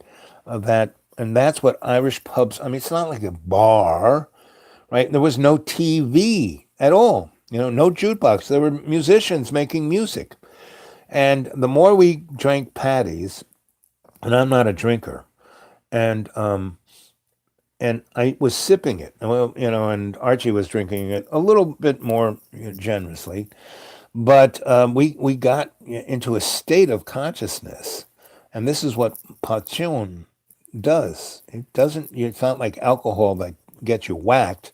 It does, but in a whole nother way. It's almost psychotropic. Whereas alcohol is a depressant. Marijuana, on the other hand, is a psychotropic. This is like had the effect of like really loosening you up, where but your mind was still pretty sharp, and so whatever obstacle or prejudice or preconceived notion that you may have had was gone.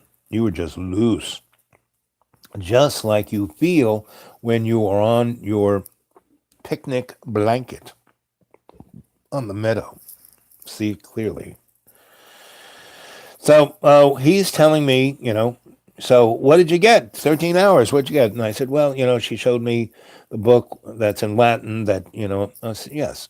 So he said, so did you find the key? I said, key? He said, yeah, well, that all the books you're going to be reading are basically code books, to bring you into a way of thinking, to be Celtic, to be a bard, to be a druid, to be part of, the hedgerow.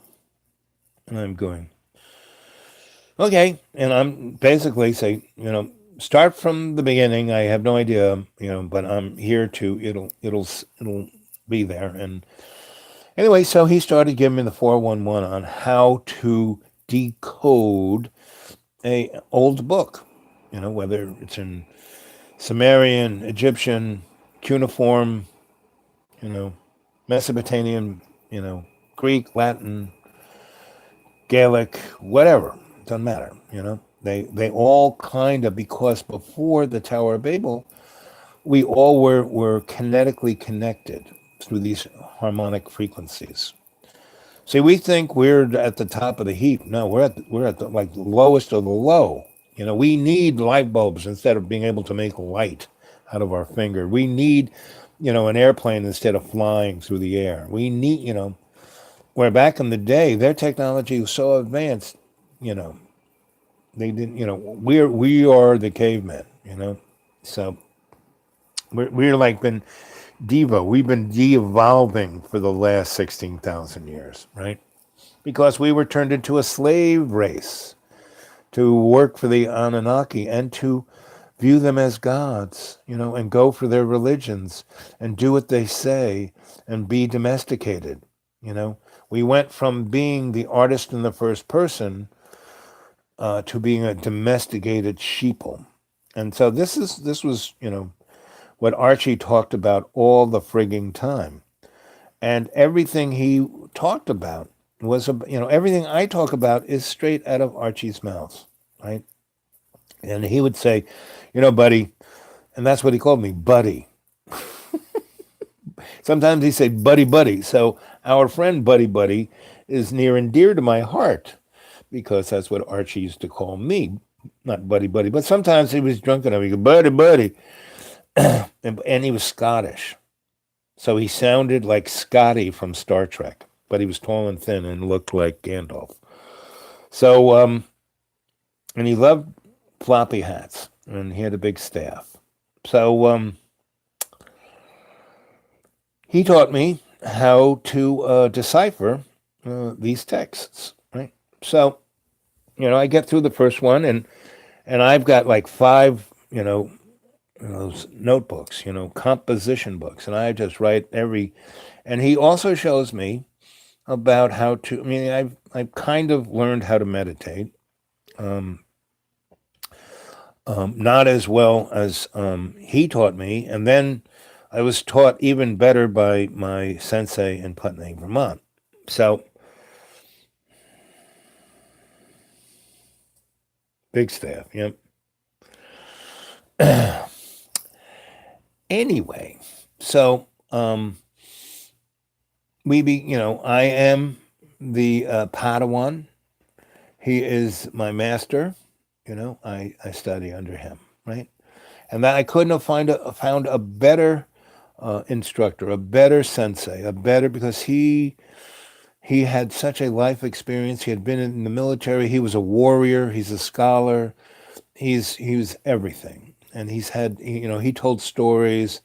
He's the one who told me what a griot was and told me stories. And he liked me because as the good Padawan that I just listened and wrote and never really opened my mouth unless I had a good question. He would say, so you got any questions? And I would have like a little list of them and, I would give them to him and we'd talk and we'd have a conversation. And then he'd go back being my sensei. So I'm there maybe 3 weeks, right?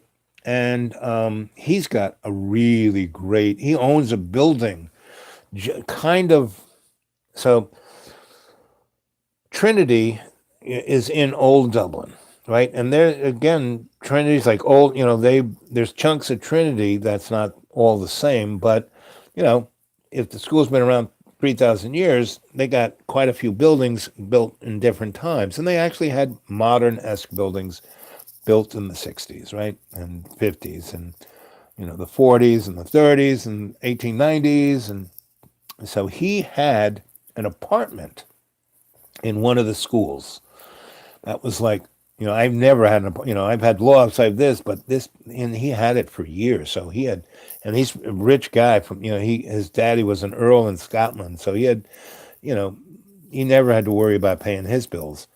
And yet he lived very frugally and he had this great apartment, and it looked out onto the quad and the sun came in and he had 3 walls of windows, right? And and he had many rooms, and I had like like this place, my room here.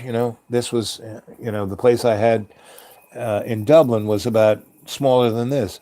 So he gave me a suite in his apartment, and it was bigger than any apartment I had in New York because he liked my company. He said that it's one thing to be a sensei, a teacher, a guru, but unless you have a good student who listens and is not lazy and goes that extra mile and never doubts but questions, and or doesn't, yes, never doubts but questions, and doesn't believe in anything but has faith. And he was the guy who really got me on that. The only thing that existed was love's co-creation. These aren't my ideas. I'm trying to in bring to you. I'm sharing the knowledge that I was given. So I'm really, and I love this because my whole life I've had mentors, and this guy is like in the top three. Grandpa Stoll.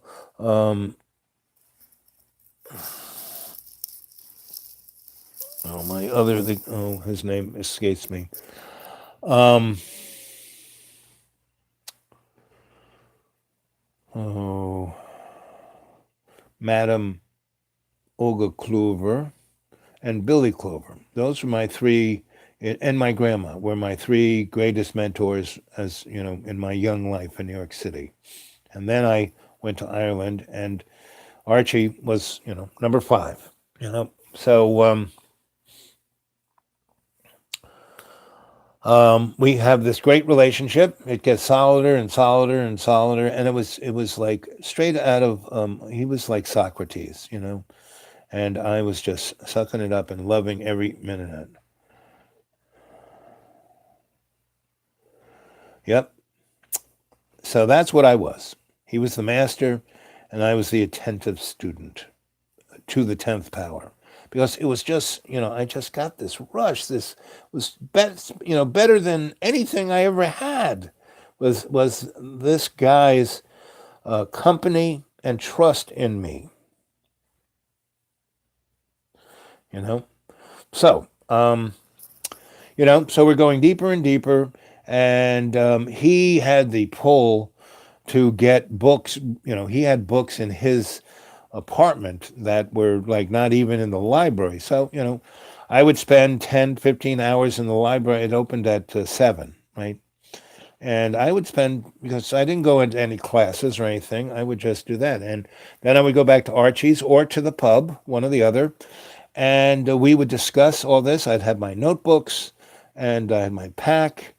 And, you know, um, so the the relationship got stronger and stronger. And so he was really, so I was learning in those 3 weeks, probably what it would have taken me 2 years to figure out for myself, right? So, and, within the second, within the first week, everyone knew that Archie was my, master. And so I got a real, street cred. Oh, wow. If that guy has sees anything in this chucklehead, well, I guess he's okay. And that I didn't go, oh, I'm studying. No, I was just the quiet, focused student, and the adept. And I no longer was the Padawan, I was the adept. And so it got better and better. Every day was better and better. And that was another thing I learned was that don't worry about the things you might whine over or spilt milk, unless you do it on one of those books. Everything gets better and better. If you move forward, life gets better and better. No matter how much shit sucks, if you move forward, life gets better and better. And that was the greatest lesson that Archie taught me. So, third week, Archie has to go back to Scotland for some reason. So, he again says, so we got this rapport. I'm studying certain books. He gives me the key to his frigging apartment. and the key to his car, which I didn't want to drive. I wasn't that great of a driver, so I didn't take that out.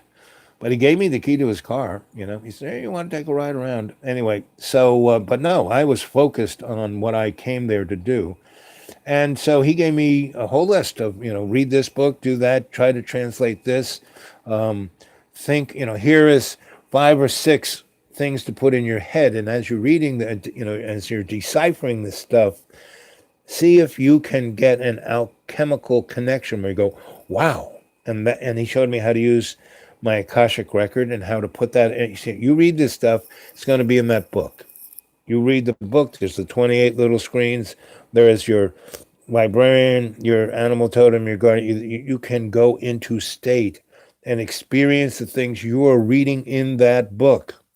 And that's what it is to be a druid. Now practice that. Yes, you're just you're an adept now. You can go for it, right? So hey, he left. I was going for it, and I was really focused. I didn't didn't go after girls. And what's really interesting about women or someone of the opposite sex or anyone that you could be attracted to, the more you're focused and you're not even thinking about sex, sex is falling on top of you, right? And I try to tell people, oh, I'm so horny, I'm so lonely. No, well, forget about it. Get involved in something else, and this stuff will show up. It's like magic. Anyway, so lots of people, guys, girls, everybody was kind of throwing themselves at me. Plus, they knew I freaking had Archie's apartment and his car, and they, oh, let's take a ride, let's go do it. And I said, no, guys, I gotta I gotta translate this section. And they go, you gotta lighten up. I said, no, this is what I love doing, but I'm having, I'm not, this ain't school for me. This is love. And I start talking about this is love's co-creation, and they're just shaking their head and going, uh-oh, this guy's drinking Archie's Kool-Aid. And I did, right?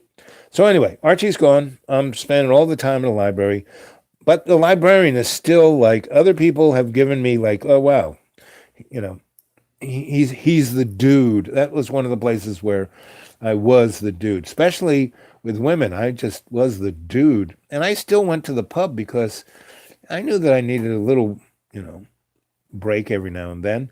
And I love that pub.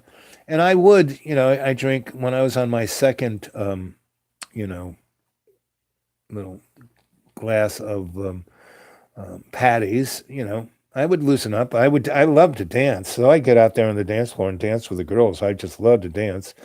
And a few times I kind of got distracted and by a Colleen, and there was one who was smart and cute and nice, and she was just like the kind of woman I like. So we did have a little thing, but it didn't last long because I wouldn't spend time with her. Maybe we that first night we had, well, that was pretty amazing, and then I didn't see her for 3 days because I was focused, and she couldn't get into that library. That was off limits for her, and you know, one day she was waiting for me outside. Why didn't you call me? Why aren't you going? And I said, hey, I really like you, but this is what comes first. I'm here to do this. I'm his. And I use the word. I'm his adept. She goes, it's like he owns you. I said, well, he is my, and I talk like that. He is my master. And she goes, what do you? This is like 1971. Nobody's Anyway. After we had that little conversation, that was it. There was another time when, again, at the pub, we both had a bit, and we danced the night away, and then she kind of said, okay, is this how it's going to be? It's okay. I kind of like it. I can get into my thing. And she realized that, yeah, she was a hot girl, and she used to have, lots of romantic entanglements. But once you don't use your sexual energy willy-nilly, that energy goes into your consciousness, and you can, go light years ahead of where you would have if you were jacking off or running after skirt. You can then really get somewhere with trying to do something, right? Not the fact that that isn't good, but when you save that experience of intimacy for something special, And as celebration and as shamanic ceremony or Celtic ceremony, this is a shamanic ceremony, it's like this is where you ascend. This is where your chakras get lightened. Just like how you put all of your darkness into the Akashic record and was feeling like a balloon. This is what, when you serve this path, this is what happens to you. So you find a twin flame, a spark, but you don't like serve that. You serve, you honor that by serving this higher thing. And that way, both of you can walk arm in arm, shoulder to shoulder through your discipline and really ascend in that discipline, right? So, she wasn't studying what I was studying, but by the third week, and Archie was still not back, by the third week, so I'm there now almost 6 weeks. By the third week, she has like buckled down in a way she's never buckled down in her discipline, and she's an artist, she's a painter, and she would go out and do these chalk drawings on the sidewalks in old, and they have this tradition where the art students go and do these great pieces of art on the sidewalk in chalk and decoupage. And it rains all the time there, so they got to do it fast. That's part of the training thing. But if they're lucky, they maybe have 2 or 3 days that their work won't get washed away. And it's like busking. So they're there making art, and in Ireland they love they don't love, they co-create everything Irish people do, they do as an art form. They are every Irish person is an artist, whether it's brushing their teeth or growing tomatoes or painting a painting or playing the violin or whatever they're doing. They are the artist in the first person. And that's why the Irish and Ireland is so friggin' amazing, right? Because when I was there in 71, that energy was it was like being standing on top of a Bunsen burner. It was just so amazing. And that flame didn't hurt you. It energized you. So anyway, I'm having this amazing experience. I've got this great master. My brain is expanding like it can't be. I'm not jacking off anything, and I'm putting all that sexual energy into the work, and it's just growing by leaps and bounds. I have found a Colleen to be my, my shield matron or whatever it's called, where we are like arm in arm, with our swords and our shields, and we are conquering our discipline, right? And she is like went from bottom of her class to being the top, right? And she's actually making a lot of money because when they do this artwork on the sidewalk, buskers come and play, and then the people come and watch the artists make the art, and the buskers play the music, and they got their little cans out there to collect money, right? And when she first started doing it, nobody threw anything. That a lot of guys tried to hit on her, but nobody threw any cash in her can, and she was doing pretty good. She had me. On the other hand, when Archie was around, he would slip me some cash, but and he had a can. So you need any money? There it is. But I was so so I didn't have per se any money with me, but she was making it. So anyway, as we round towards the 6th week, I'm having the time of my life, and I'm in this great relationship where we really respect, care, and the time we spend with each other is like ambrosia. That's when I found out what ambrosia is, right? And so I'm in, it's morning, and I've come from Archie's. She's starting to stay at Archie's. I kind of called him up and said, hey, I have this friend, and can I bring her home? Oh, yeah, no problem. But, And I said, yeah, yeah, I know. So she would, not every night, but almost half the nights of that going on the 6 week. And we would not, you know, spill our seeds or our fluids. We would just, hug each other and coo, right? And we'd read and study, and she'd be drawing, and I'd be reading. And Archie was an artist too. He had a little art, place where he had an easel and materials, and she brought her stuff in and worked there, and she really liked it, and she liked work, doing her art with me around.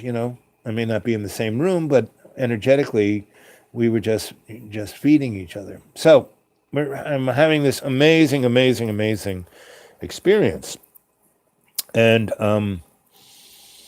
so Archie comes back. He meets this young lady, and they kind of really hit it off, and so she was everyone's kind of Archie was a kind of a person who he had his own rep, and so I don't want to say people were scared of him, but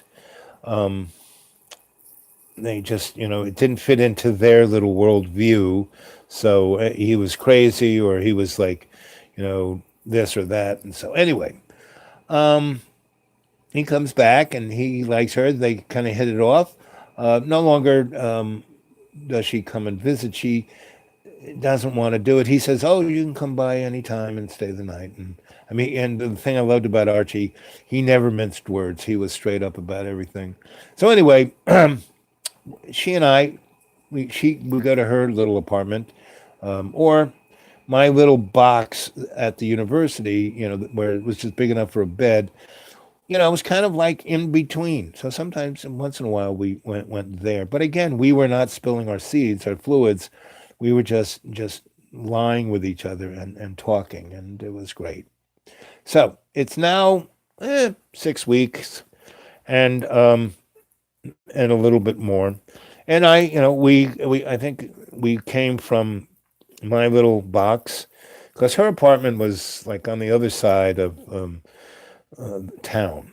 She had to take a bus and another bus, and so she actually liked, um, you know, because she also had a place at the university where they had a studio she could work at. So anyway, and sometimes I would go to their studio and just read there, right? So and write, and so anyway, we're coming out of my little box. We go to the dining hall, and I love that place because you didn't have to pay any money. I mean, if you were there, you belonged there, and you went to the dining hall. You didn't have to have an ID. You didn't have to pay. You were part of the community. That's what I loved about that place.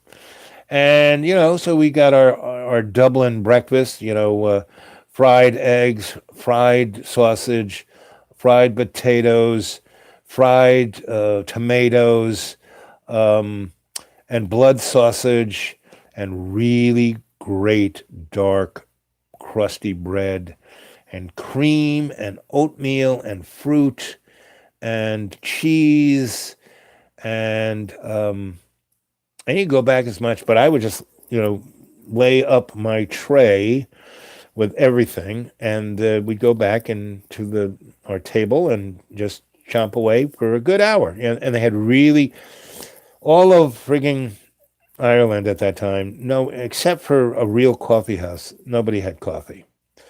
Yep. Yes, you got it. Breakfast roll. The real full Monty of the Irish breakfast. And that's where I learned to love breakfast because I would fill up on that and that would be my meal of the day, first meal of the day.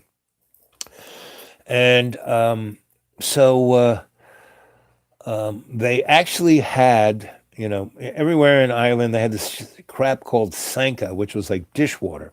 So I got into tea and they had really good tea. I mean, lots, not just English tea, but lots of other teas. So I really that's where I got into tea. And she was into tea, and she was a person who knew how to make the tea, not just take it out of an urn, but she would brew it, and she'd have a pot and do all of the above, right? So We'd sit at our little table, and my books, her pads, her pencils, and all these trays of food, and we would just have a beautiful breakfast for a good hour at least. And because we'd wake up with the sun, we would snuggle, we would shower, and if we were in my box, we would go to the dining hall. Uh, you know, Sometimes with lemon, but I don't know why. I liked tea with cream. Maybe it's the Anglo English guy in me. I don't know. I mean, meaning other teas when they were more exotic teas. Yes, lemon. But if I was just having English breakfast tea, I never used sugar, just cream. Sugar was like defiling the tea. Honey, a little bit maybe with again more exotic teas, yes, but never sugar. Ick, sugar, because I learned what sugar was. Sugar, white flour. These were all racist, terrorist tools of the Roman Empire slash the English Empire. England conquered with substances. The Opium Wars wasn't China trying to get the English people to do opium. No. The English got the opium from India and brought it into China and Africa to get people whacked on it so they could steal from them. So, and all of this information was in the books I was reading. That's when I really realized, whoa, history is really different because these were the books that were written back in the day, not from some scholar moron who copied another book from another scholar moron who copied it from another moron who then got it from a moron who was a monkey who couldn't even read, and that went on for 900. No, I was reading the real book of what happened. That really got me hooked on this, right? And that I could take it back to the Akashic record and really see what happened, like in, cinematographic color, like you guys are experiencing right now. So, I'm not like, ooh, everyone's treating me like the dude, except for the freaking librarian in the, that library, right? She never even smiled. And all she would do is she would leave the books. She had this uncanny way of knowing what book I was going to need, and she would leave the book in my carrel, right? So I wouldn't have to talk to her. Somehow I annoyed her, right? So, and the other guys, they were so into their ego study that, again, that's Archie's boy. They're weird. But there was like this. I was the dude. There was this like little. Oh, I wish I could do that. And I tried to be nice. When I'd see them in the pub, hey, let's have a drink, and they kind of would, and they'd get drunk. And I'm just had my two little, you know, thumbnails of patties. I was a real sipper. I wasn't a gulper. Anyway, so I'm there, and I'm starting to work on a new, treatise and a new text. And this is an even older. This is coming from a pre-Greek text. Something that is really like more Druidic than Celtic. And that's hard to explain because everyone thinks Irish are like drunk Paddy and the guy with the pot of gold, and that's not quite it. What you have experienced in Fairyland gets closer to it, but we haven't spent enough time there to really for you guys to get the. But if you go to your Akashic record, you can go to all because we've already showed you the back door, and the back door is wired into your Akashic record. You can go all the places that we have gone through the tree of life. Okay, and it'll be totally safe because you're in your own library, you're in your own Akashic record, you got your guides there. It's not like going through the event horizon. That's That's a dangerous thing. And that's why I am trying to show you this little safer way of doing it. Yes, sanctuary of your own choosing. Exactamundo. I like that. So, there I am in my carrel. And, my library is the library where my carrel was in the library of Celtic lore in Trinity. That's when I go to my Akashic record, that's what I see. And my librarian is that librarian who just, and that's my library has warmed up to me, because it's been 50 years, right? And so she's kind of, because the other two, my animal totem and my guardian angel, and I keep bringing them to my, what really, loosened her up was when I took them all to, my sanctuary of my own choosing and said, okay, kids, it's like Disneyland. And they go, what's Disneyland? Anyway, so 50 years, they like playing in the Great Lake. So I'm at, I got this big book and I'm looking at it and I'm no longer do I use the shield. I mean, I keep the shield over my face and I have the mask on my thing and I got the white linen gloves, but I don't put the other shield over the book because to find what the key is, these books are written in a multidimensional way. They're not just the lines going this way. The Japanese, you read it this way. It's kind of trying to break the logos spell. But these books, these ancient books, are multidimensional, and the key gives you the access to how to look at the sense and structure. And then you can see, it also gives you the key of what the first word and what it means and what importance it is to the rest of the sentence. And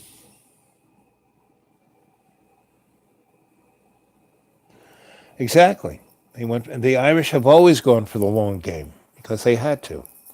So I'm like twirling this book around, and I'm really into it. I'm making my little notes in my notebook, and all of a sudden the smell kind of breaks the little, focus I have. And what is that smell, right? And I kind of turn around, and there's this coming through the door is this bag lady. I mean, literally, dressed in garbage bags, and she's got this little trolley and she's got all kinds of stuff in there, and she looks like a hag. Her hair is like out, she's missing teeth, she's got these crazy eyes, and you think my eyebrows are weird. So she comes in and I'm like, I'm like looking at like this and I'm staring at her, and she comes to the desk of the librarian, and the librarian nearly falls over herself. To, what do you need, madame? Oh, I'm so honored that you're here. Oh, what can we do? I'll give you my carrel, the librarian's office, and, she's not saying, she's like ignoring the librarian, and she kind of, she's looking at everything, and she focuses her weird, crazy eye, which she then told me is the telescoping eye. She looked at me and said, "What are you looking at?" And I was like, "Whoa," because I was like at the other end of the room, and everyone is about to bow before this woman, and I'm just thinking she's a smelly, bag lady, and I'm just like in like, because I was so focused on this, and now my attention is, I was in a psychic motif here, and then it's been bang like a magnet. I've been like, right, and I'm like. And when she says that, I'm like, it hits me like straight through me, just like, the prana. It was like her own prana came into me, went through every cell of my body, blew open my mitochondria like lightning bolts.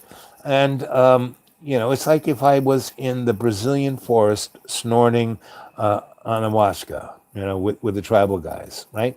And she's like, you know, 20 yards over there. What are you looking at? And that did it. I was like, and I kind of like try to focus on my book, and I'm like shaking, and I'm moving the book around, and I'm trying to write, and it's like turning into scribble.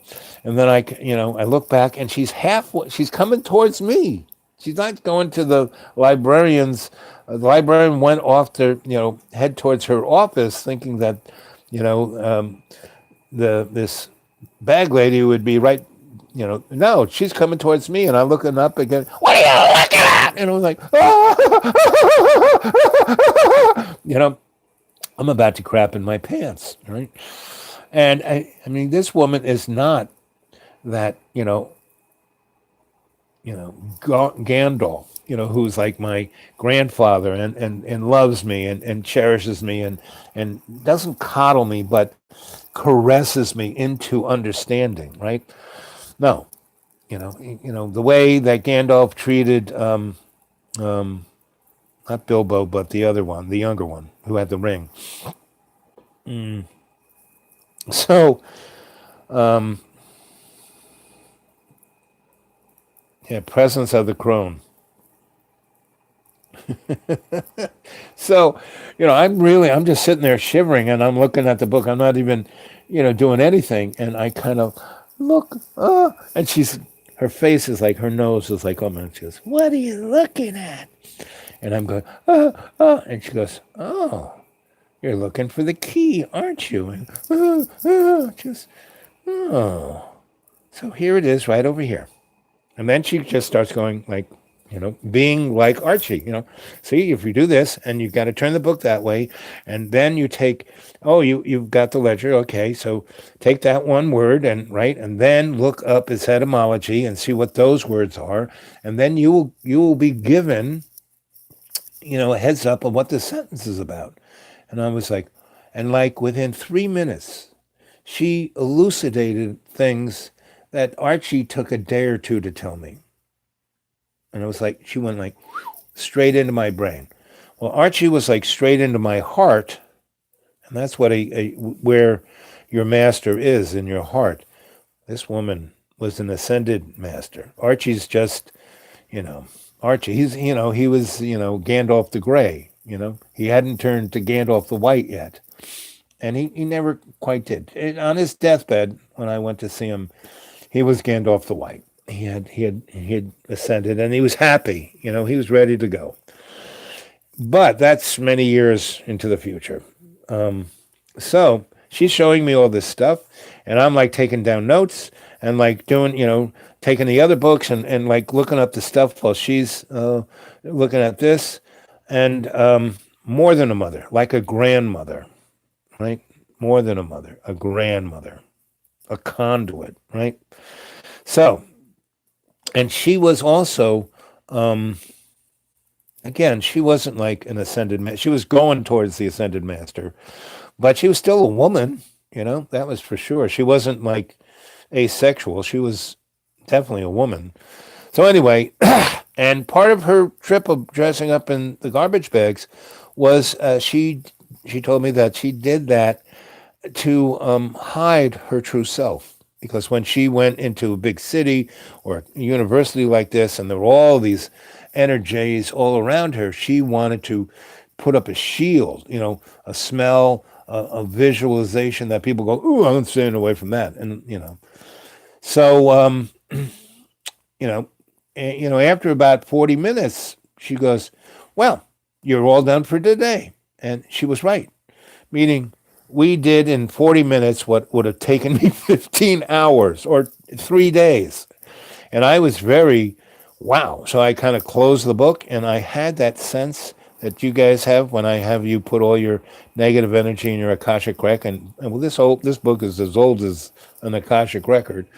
And, I put all my notebooks and my book bag into my Carol drawer that had a lock.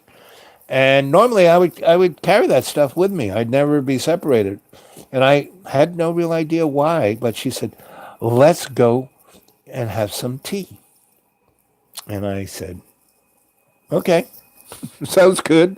And she goes, I just have to get a little freshened up first.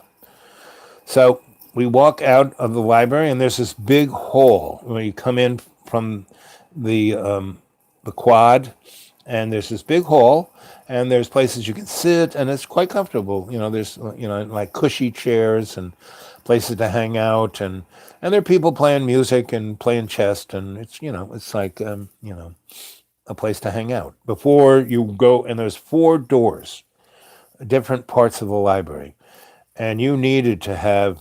I mean, that was one place they would look at your ID. They would, you had to be on the list, and once they got to know who you were, you didn't have to do that. But they definitely had severe security going into that library.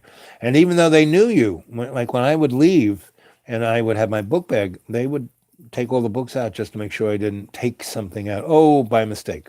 But no, they were very, very careful on every book that went in, that was in there, and who read it and who was handling it, and what it was, because it was sacred information, and not just there for any Tom, Dick, or Harry, right? And I really got in there just because the universe said, okay, this guy's got to be there. So anyway, I sit down, and I'm, talking to somebody I know. And then this tall, very attractive elderly woman comes out in a very nice outfit, a very nice dress down to her mid calves, very nice. It's a one piece tunic kind of dress, and it's a kind of greenish, soft, not silk, but not satin, but really nice material. And she has a really nice necklace, and she's wearing glasses, and she like turtle shell glasses, not wire rim, not this, not but turtle shell glasses, very 1930. And she has a vest and a coat, not a jacket more or less, but it goes almost mid thigh, and these very nice shoes that weren't boots, but they were laced up shoes that kind of went up above her ankle, and her dress didn't cover them, and she had these very nice stockings. She was very attractive, very, very, very nice, and that was her. Man, I could tell it was her because of her eyes and her red hair. She had this even as the bag lady, she had red hair, and she looked, and she was, she had, red hair, and she didn't have that many wrinkles, but you could tell this person was, mature. She had a very nice shape too, and she was quite tall. She was a little taller than I was, and I was like 5'11" and a half, and her eyes green, emerald green, red hair, emerald green. I mean, she was straight up, alas, a Colleen, like a shield maiden. That was it, shield maiden.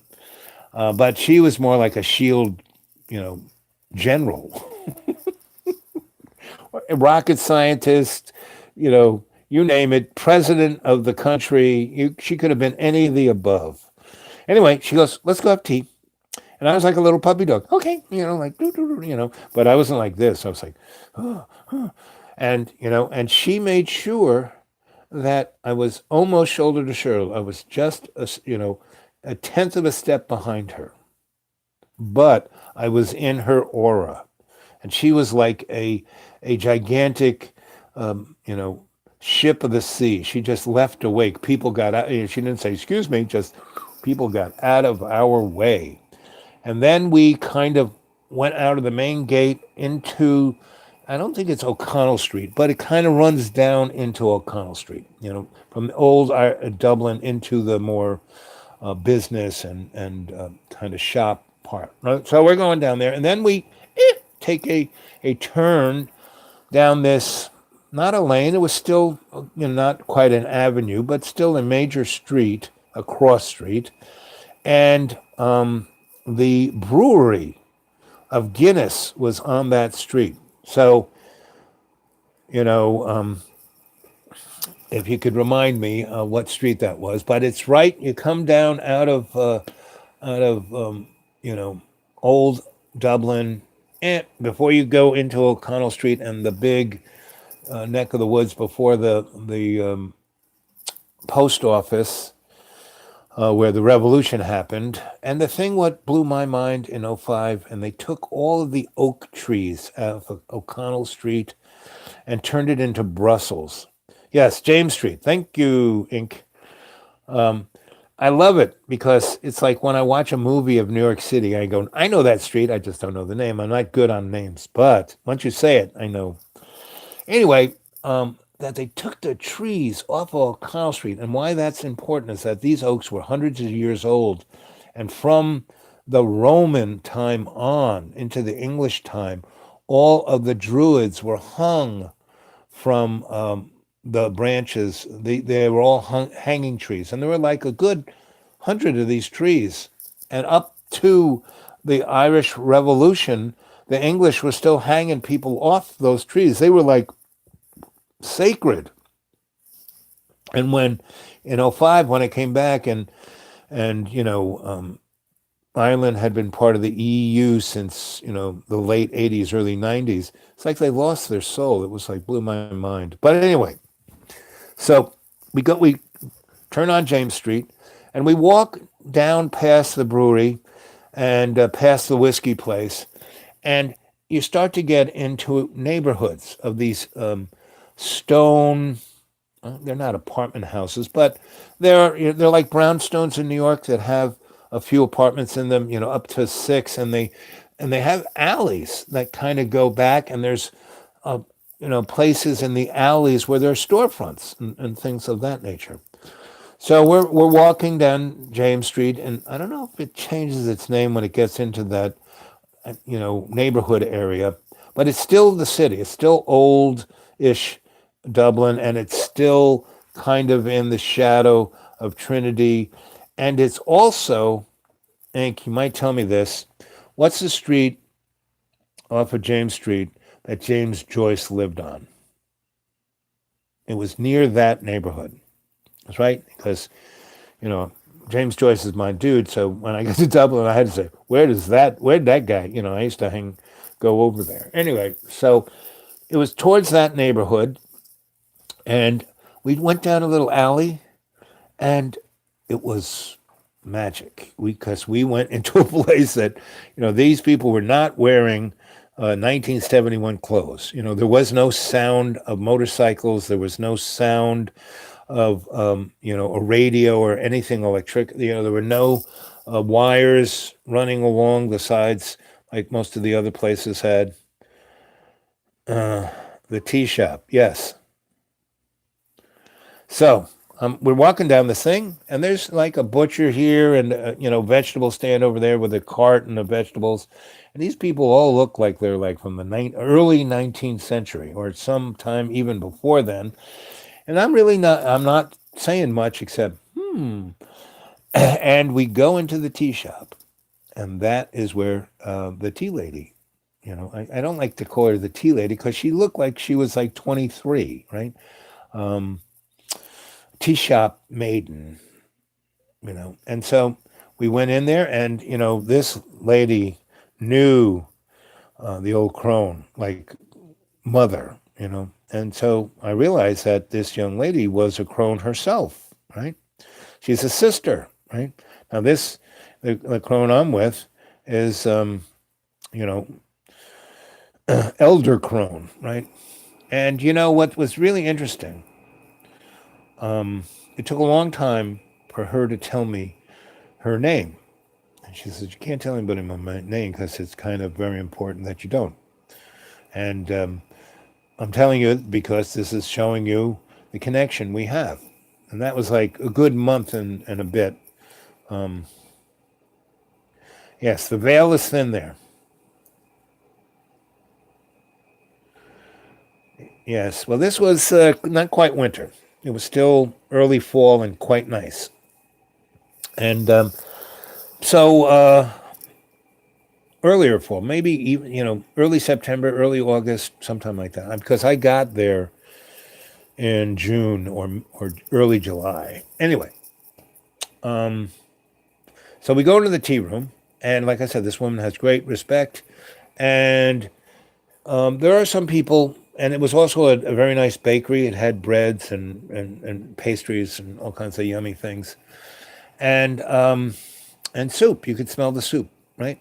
So she led us through the store where people were, and there were tables where people were having little nashi's things and tea, and she led us past, where the shop table was, where the shelves were behind, and the box where the money was, through this like beaded, you know, thing. Then we walked through into the back, and it looked like her apartment, but it was still like not her bedroom or her kitchen, but like the sitting room, right? Very nice.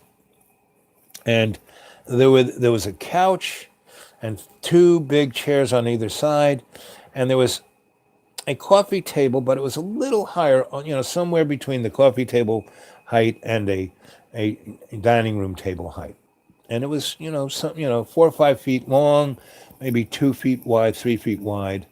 And the chairs that were on the other side from the couch were nice, sturdy backed chairs that were upholstered, you know, and they weren't leather; they were a material, and it was very nice. Could support you very nice and very comfortable.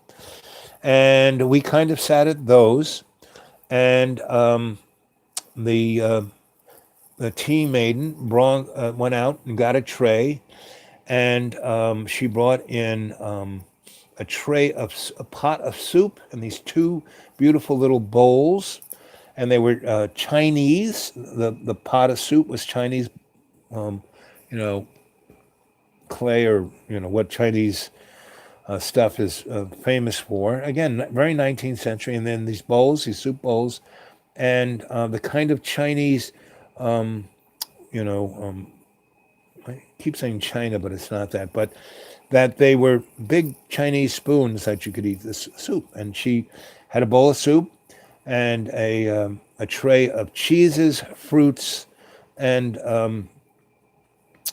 breads, right? And rolls. Mostly rolls, not big loaves of bread, but rolls.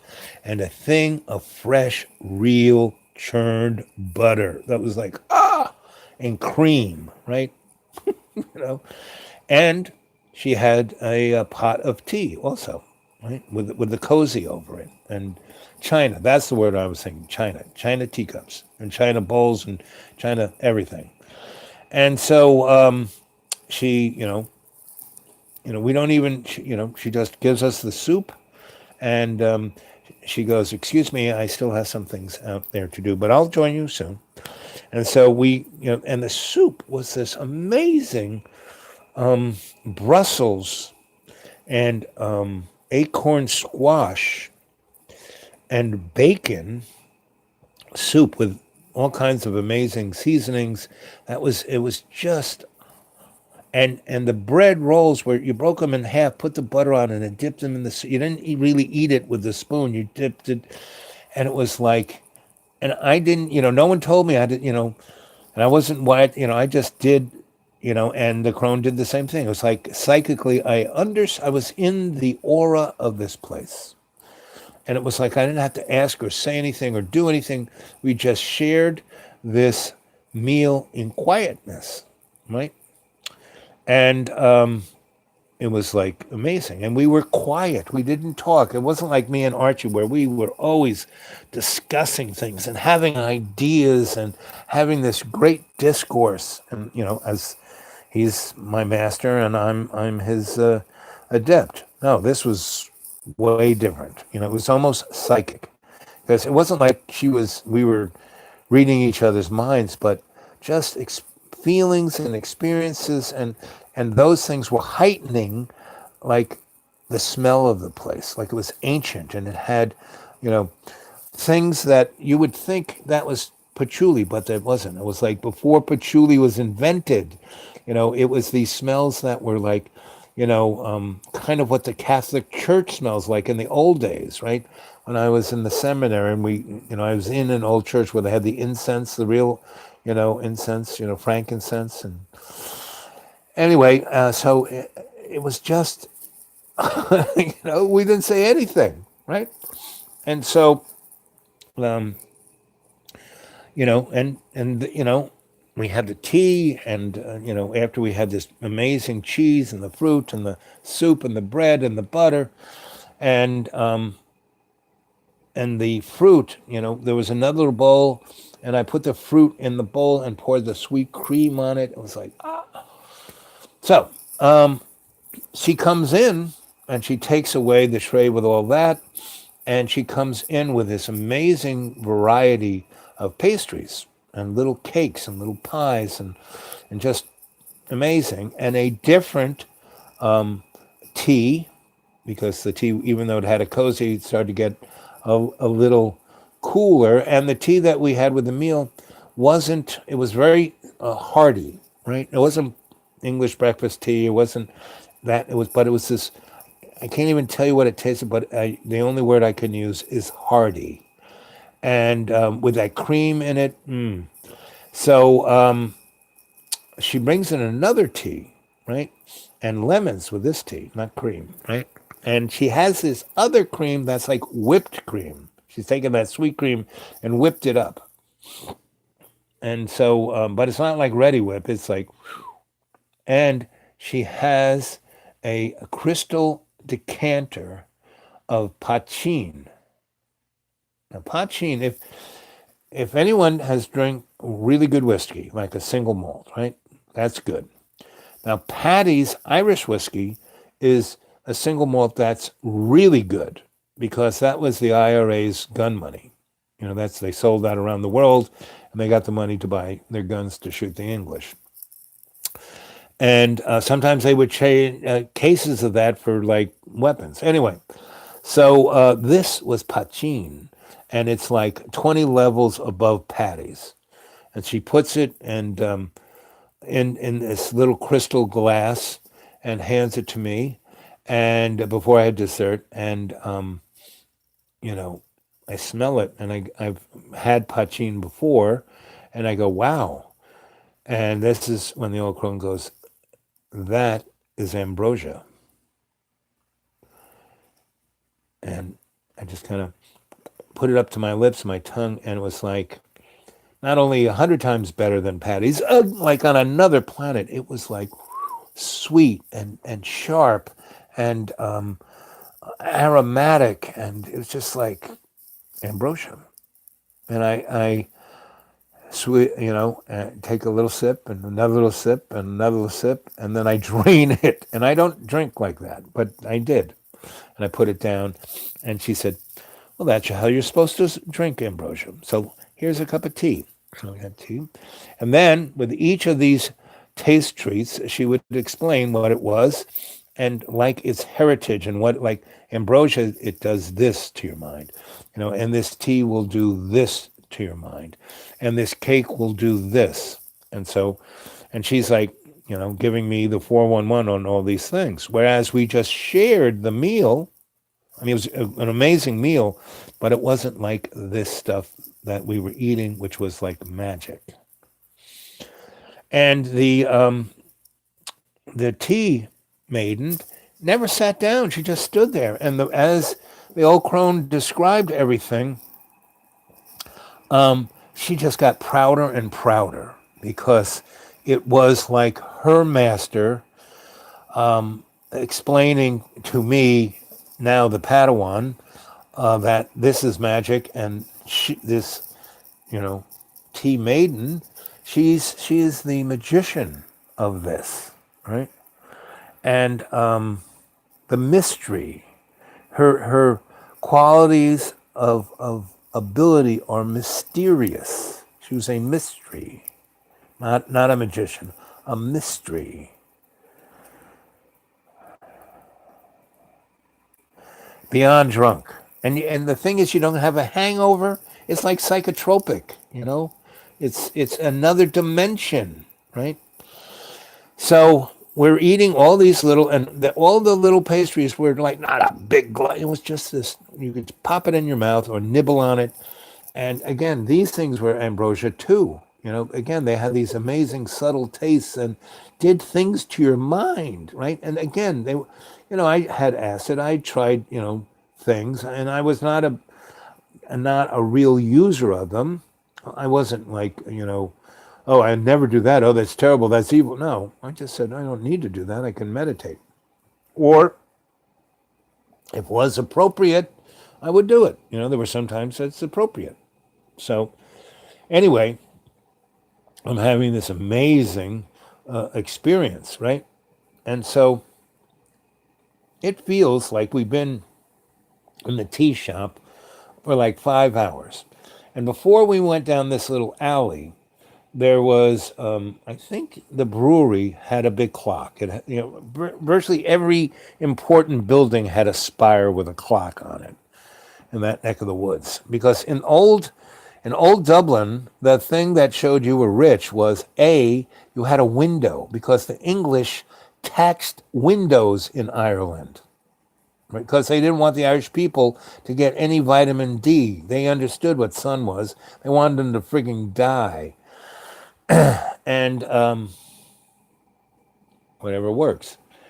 So, so before we turned into that alley, I saw it was like, you know, 2 p.m., right? So I'm expecting, once we finish with this, that we're going to walk out, and it'll be like, 7 p.m. I'm thinking it's like 5 p.m. I mean, I'm thinking we spent 5 hours. There were no clocks in the tea room. She didn't have a clock. I don't ever wear a watch. Anyway, so we, I'm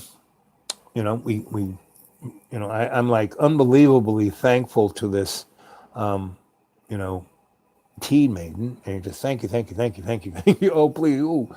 And so as we leave, the tea maiden says, "Kind sir, you can come back and visit any time you wish. Just make sure that when you come to the alley, it's the bell from that clock starts to ring 2 p.m. And the way these bells would ring, on the quarter hour, there'd be a ring. And then when it hit the hour, it would like ring twice or whatever hour it was." So she goes, if you walk down, from the main street onto the alley at 2 p.m. when it's ringing, you'll be able to come to the tea room. And I said, okay, not a problem. And thank you very much. And, I was as respect, because she's a crone too, I'm just like, and I'm realizing all of the, and Archie had explained enough of this to me to realize that there's a real, it's like nobility, but even more than nobility is a fake version of what these folk are, right?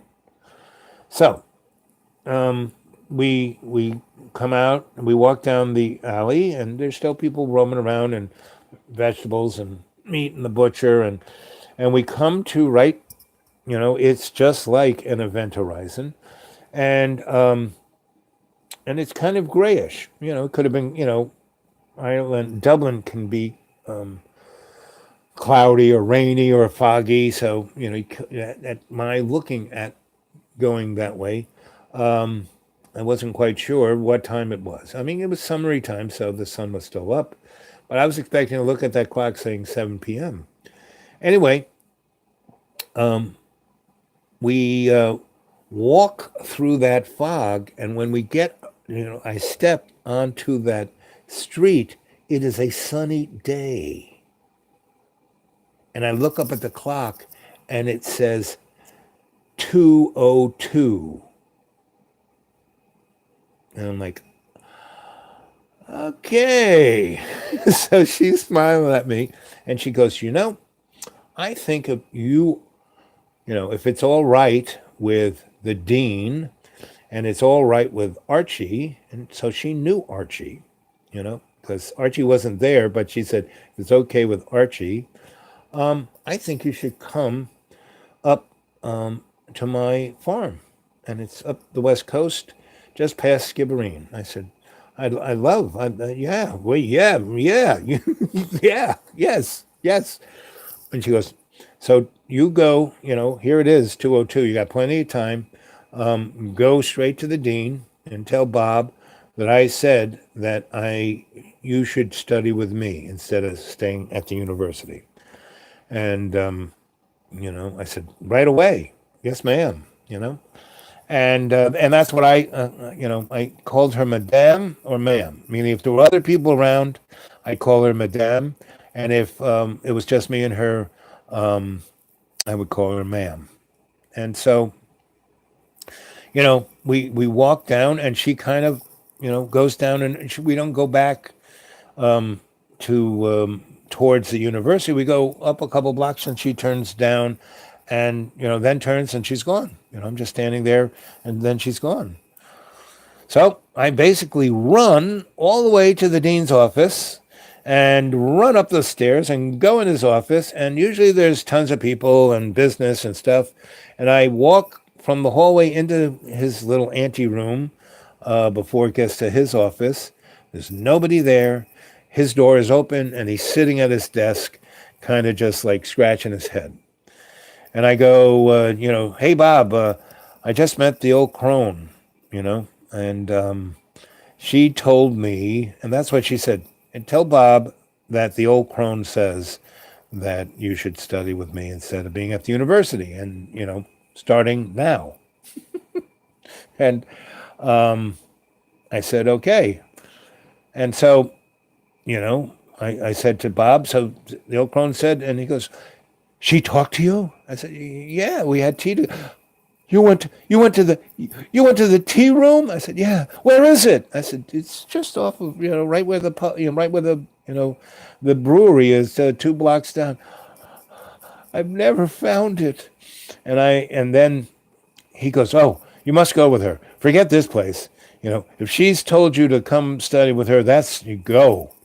I've known her 50 years and she's never talked to me. Never.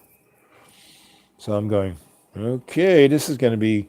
So I go back, down, and I go out, and she's waiting, out in the quad. And she goes, so Bob said it was okay. I said, oh boy, did he ever. She goes, Archie's probably in his apartment. Come over here. And she's got a red, she's got fire engine red hair, and her car, she has a XKE Jaguar, 1960 something Jaguar, 12 cylinders. The thing purrs like a lion, right? And she goes, get in. And she's like parked where you're not even supposed to drive, right? She's parked there. We get in. She goes over to his, apartment in the building that he's in. And again, she parks her car, and this is in the quad. You're not, unless you're a university vehicle or somebody fixing something, you're not supposed to be driving your car on this road. And she just parks in front, and we get out, and she goes, let's go see Archie. We go up there, and just before I take out my key to open, because he had a latch, lock, he opens the door. And he goes, Madame, Al, come on in. And so he's got my bag frigging packed. I really didn't have anything, but he's got it out. He's thrown my clothes into it and a couple of blank notebooks. And he says, so you're going to go study with the old crone. That's great. She's one of my oldest and dearest friends, and I was one of her adepts. So Archie's like pushing, I don't know, 80, 90.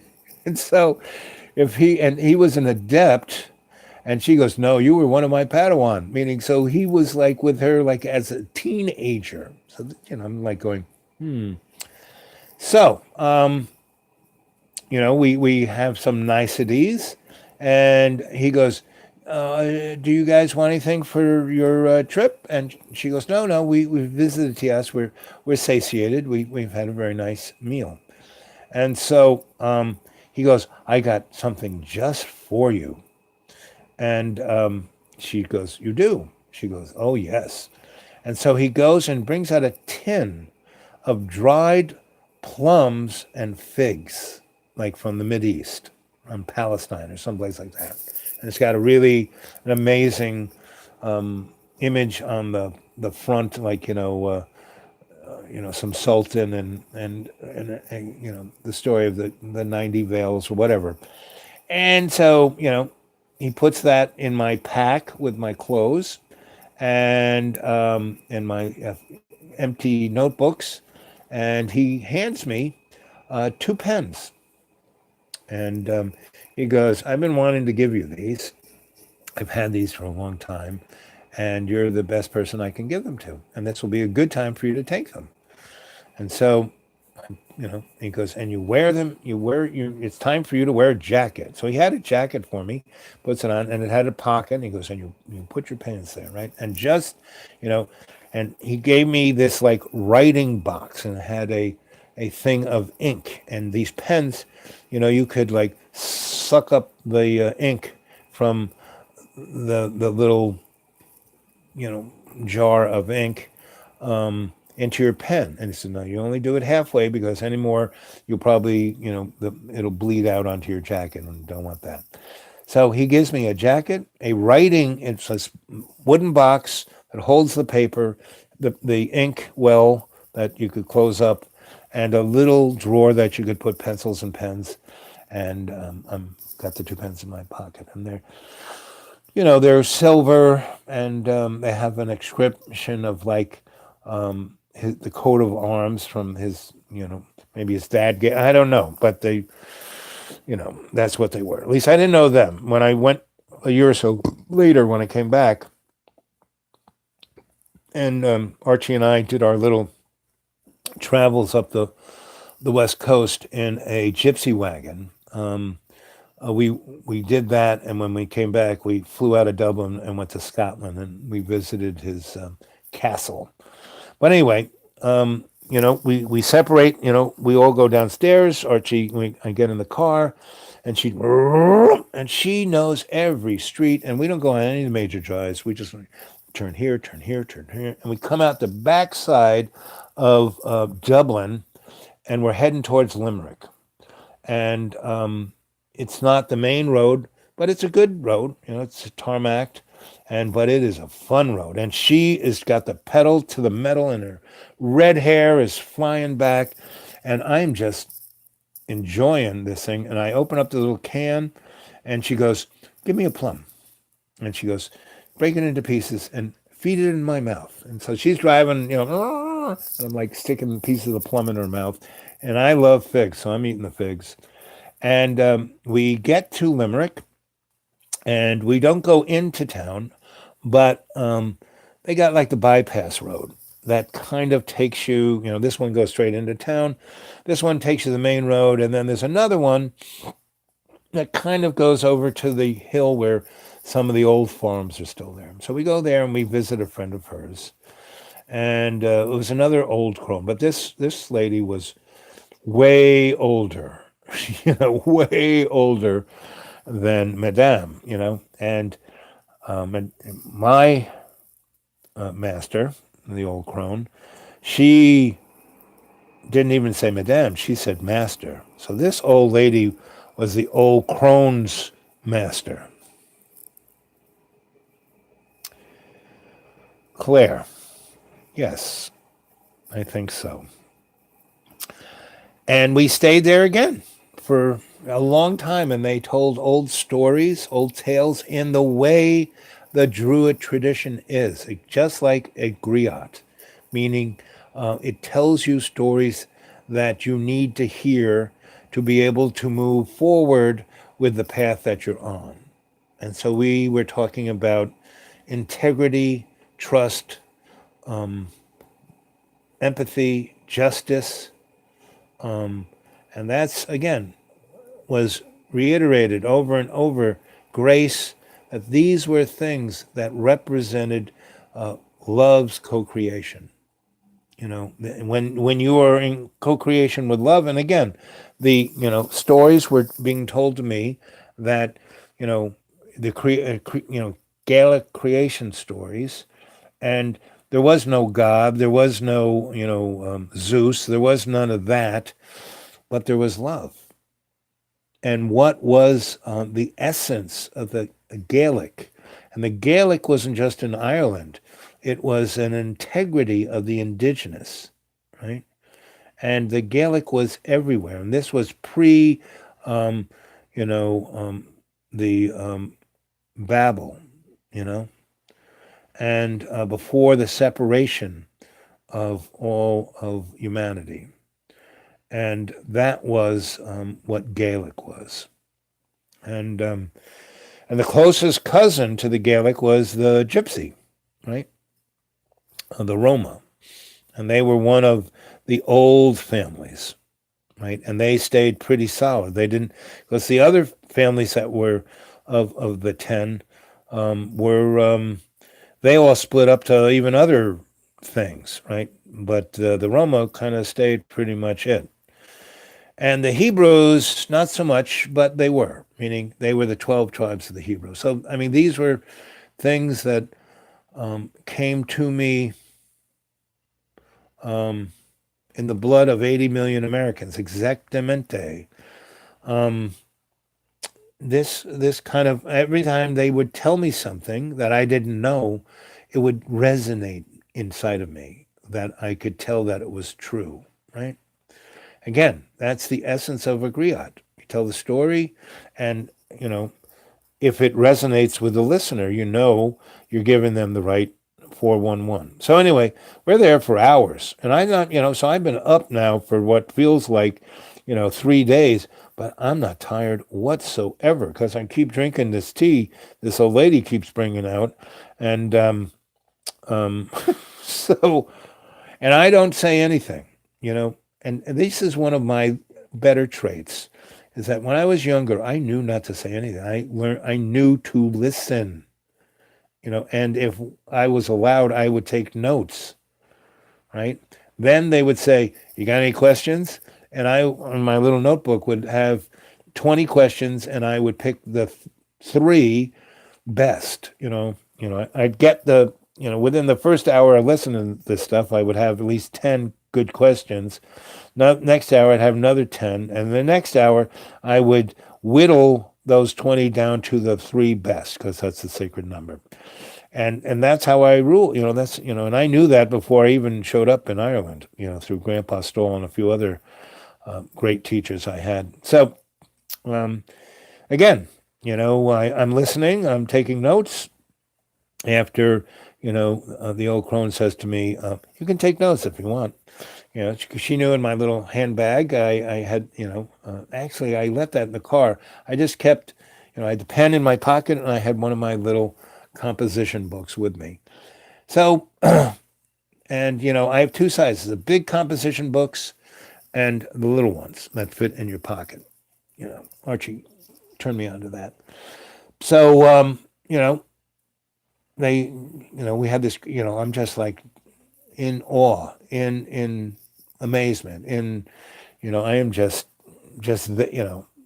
like I said, they keep giving me this tea that my brain gets sharper and sharper, and I get, I have no fatigue whatsoever. And so, as things wind down, the the older crone says to me, "So why don't we meditate?" And she goes, "You know how to meditate, son, don't you?" I said, "Yes, yes, yes, yes, master." She goes, "And do you know about the Akashic record?" "Oh, yes." And the old crone says to her master, "Well, he's been studying with Archie." "Oh, very good, very good." And that's what teachers like. That the young student, the Padawan, has already done their homework. They don't have to really explain any of the nomenclature or stuff you should already know. You know, and that's like when I went to the Celtic Theatre of Australia, and I was like, I'm from New York. They sent me to Trinity, and that's where I as my teachers would always say, all things are as they should be. So anyway, we go to the Akashic Record, and they show me, we all go into my library, And the librarian there, who's the librarian at Trinity, is like just falling over herself that these two crones are in my Akashic record. They're like, she's like, can't believe it. That this chucklehead me is, got this. And so all of the stories and everything that they told over the hours that we were in the old crone's master's home and drinking this tea, they were in my Akashic record. And she basically gave me a much better forewarning, just like the old crone the first day showed me how to look at that text. And she explained to me in 40 minutes what Archie would have taken 4 days. The old crone's master showed me how to use the 28 screens to get a perspective, to look at it multidimensionally. And she did it, in a matter of minutes. And Archie had tried to show me, but he couldn't access my Akashic record with me. Whereas these two just walked straight in.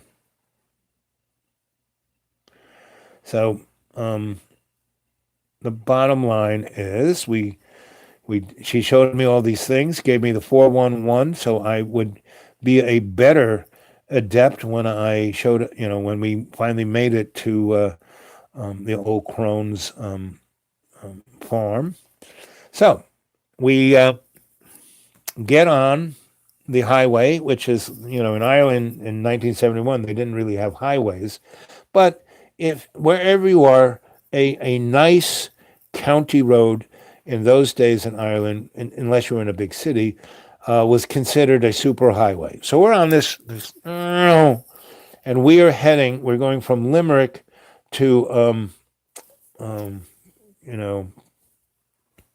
Galway. That's at the other end, right? Before Northern Ireland. But it's still on the coast. And this road hugs the coast the whole way. And so we go past the different little towns and county seats. And we do go to the Ring of Kerry, and we kind of go down the Ring of Kerry road. And she takes me down the Ring of Kerry. And again, we go visit a friend of hers, right? And he is, a guy like Archie, an old scholar, but he is really old. Archie can get around. Archie's, he's like Gandalf. He can keep up, right? And so we go visit this guy, and he's definitely an old scholar. He's got his house full of books, and they're piled on the floor. And she goes, take a few of the plums and figs out of the box. I said, okay. She goes, here's a piece of paper, wrap them up in that. She says, put them in your pack. We're going to take this can into this guy. He will really, really like this. And then she goes into the trunk of her car, of her Jaguar, her 12-cylinder Jaguar, and she opens up the trunk, and it's like it's like the magic trunk. Whatever you would friggin' want, you just had to put your hand in there and it would pull it out. So she puts her hand in there, and she pulls out a bag, and she puts the can in the bag. She puts the can in the bag. Then she pulls out a small wheel of cheese, and and then a nice loaf of dark bread, and a few of those rolls that they had. And they have in Ireland. Oh, how can you explain this? It's like a hot cross bun, but it's like a biscuit, and it's a breakfast kind of thing. And I really never, I've had some bakeries try and make them, but I've never had anything close to it, except in Dublin. And in Skibbereen, there was a really good bakery in Skibbereen.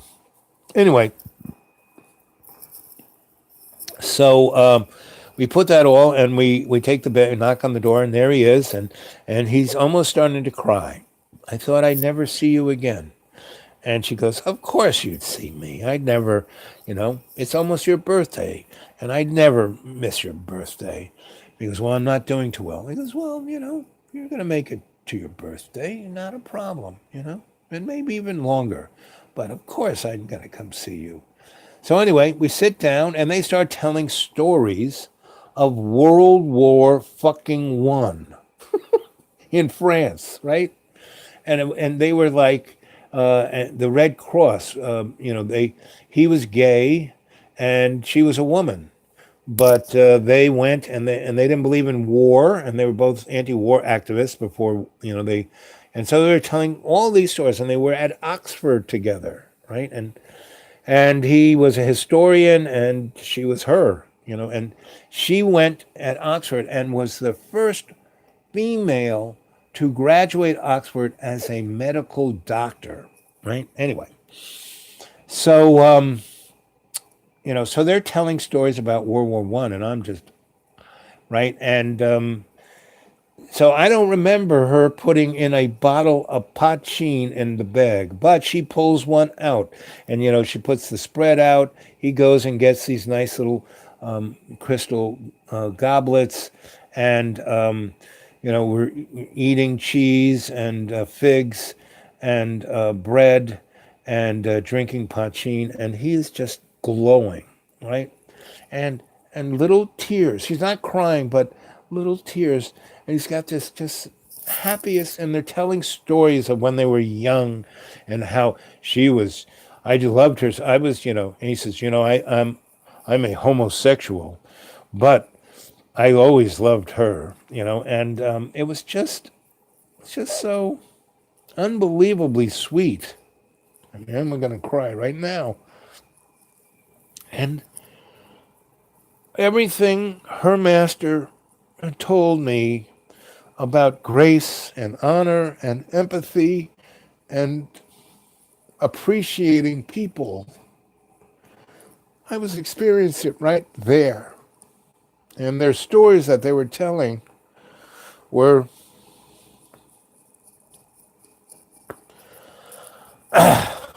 anyway, it was starting to get dark, meaning visiting him didn't, you know, didn't stop time. And it was already like 48 hours. And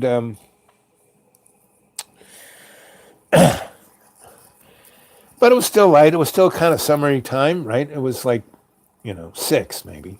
So we get back in her thing, and we take off through the you know up along the coast.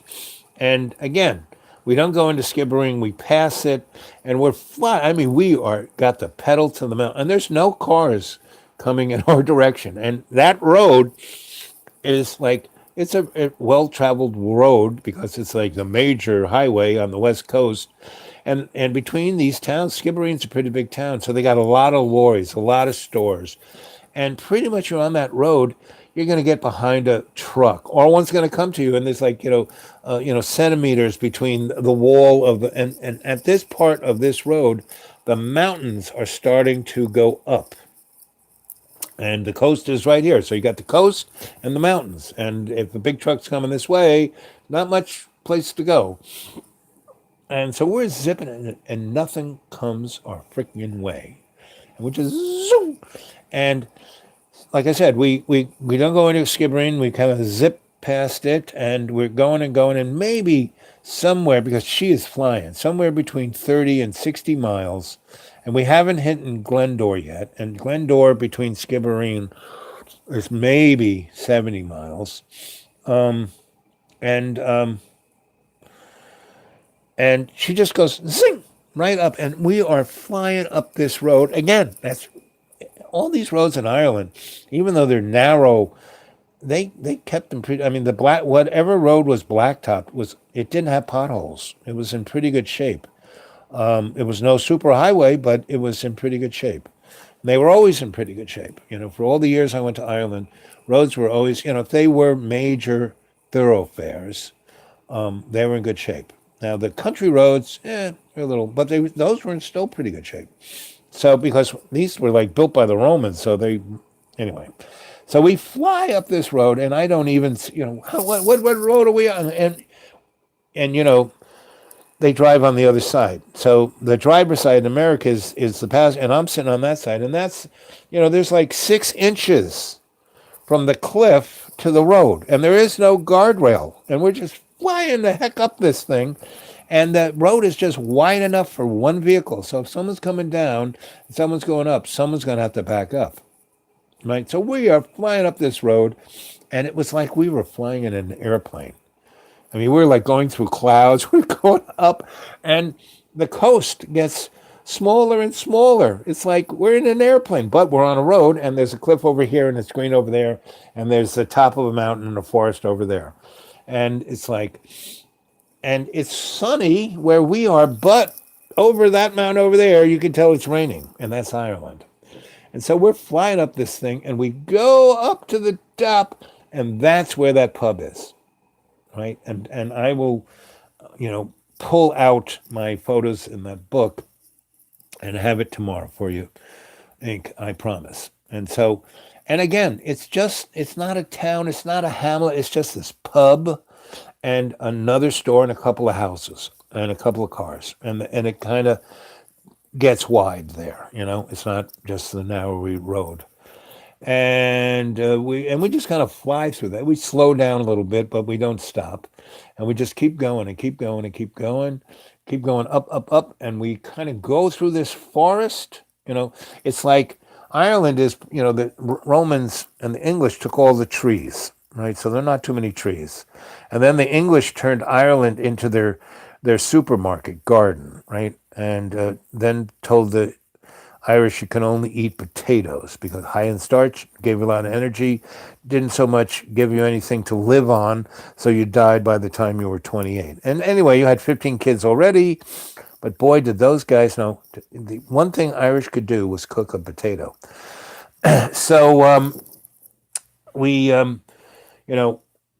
came up this little ridge and went into a forest. And I didn't see too many forests in that. Hey, I was in Dublin most of the time. And the only trees I saw in Dublin, they didn't have real big, they had like English parks in Dublin, and they really didn't have too many of those, but they had big open areas that had statues in them and, celebrating all the Irish heroes. And like I said, along O'Connell Street, all these oak trees. And those are the only trees I ever saw, really. And when we drove, there weren't too many trees, there was a lot of green stuff, and there were bushes, and there were trees here and there, but no forests.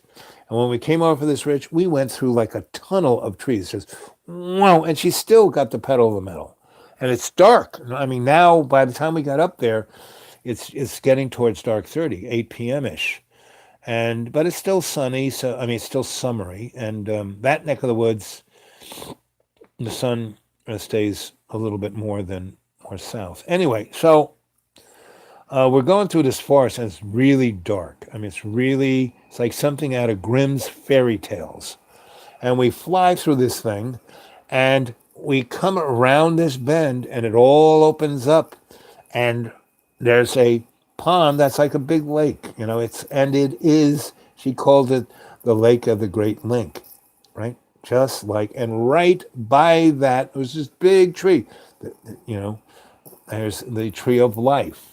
And then we kind of went around the lake, and on the other side was this big meadow, and that kind of rose up, and just like the meadow in your superconscious mind, the sanctuary of your own choosing, right in front of the gazebo. And she didn't have a gazebo, but she did have, there was a barn over between the lake and where her farmhouse was. But there was this kind of stage, that's the best I could put it. And she said, well, when people come, they bring their instruments and they play up there and we all dance. So that's and the meadow was where they all danced, right? And they had a fairy circle. They had she had a lodge, like an Iroquois lodge, and she had a sweat lodge. These aren't things the Gaelic have, but she had them, and so and I had already been initiated by a number of American, native by Iroquois, Mohawk, the Panakawi, and the Lakota. And I had grandfathers and all of those who took upon themselves to, teach me as their grandson. Not forever, or just for the week or two or a month that I was with them, but that initiated me, and put me on that path of understanding of the indigenous of North America. And I hate using that word, North America. I much rather use, and indigenous people don't even like to be called indigenous people. They wanted to be called their native name.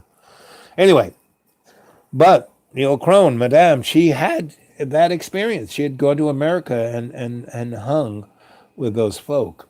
So anyway, so we're in the car and we drive around, and it the road kind of went in front of the barn, and she had a tractor, and she kind of went around and went up this little thing. There was the garden, and then there was her farmhouse, and there were fields of grass, and she had another a garden, but I mean a barn, but for animals, and she had horses and pigs and cow and chickens and sheep, no goats, no sheep. And they just they weren't really penned in per se, and they weren't really tacked down to anything, but they stayed in this meadow, and there wasn't really a fence around it.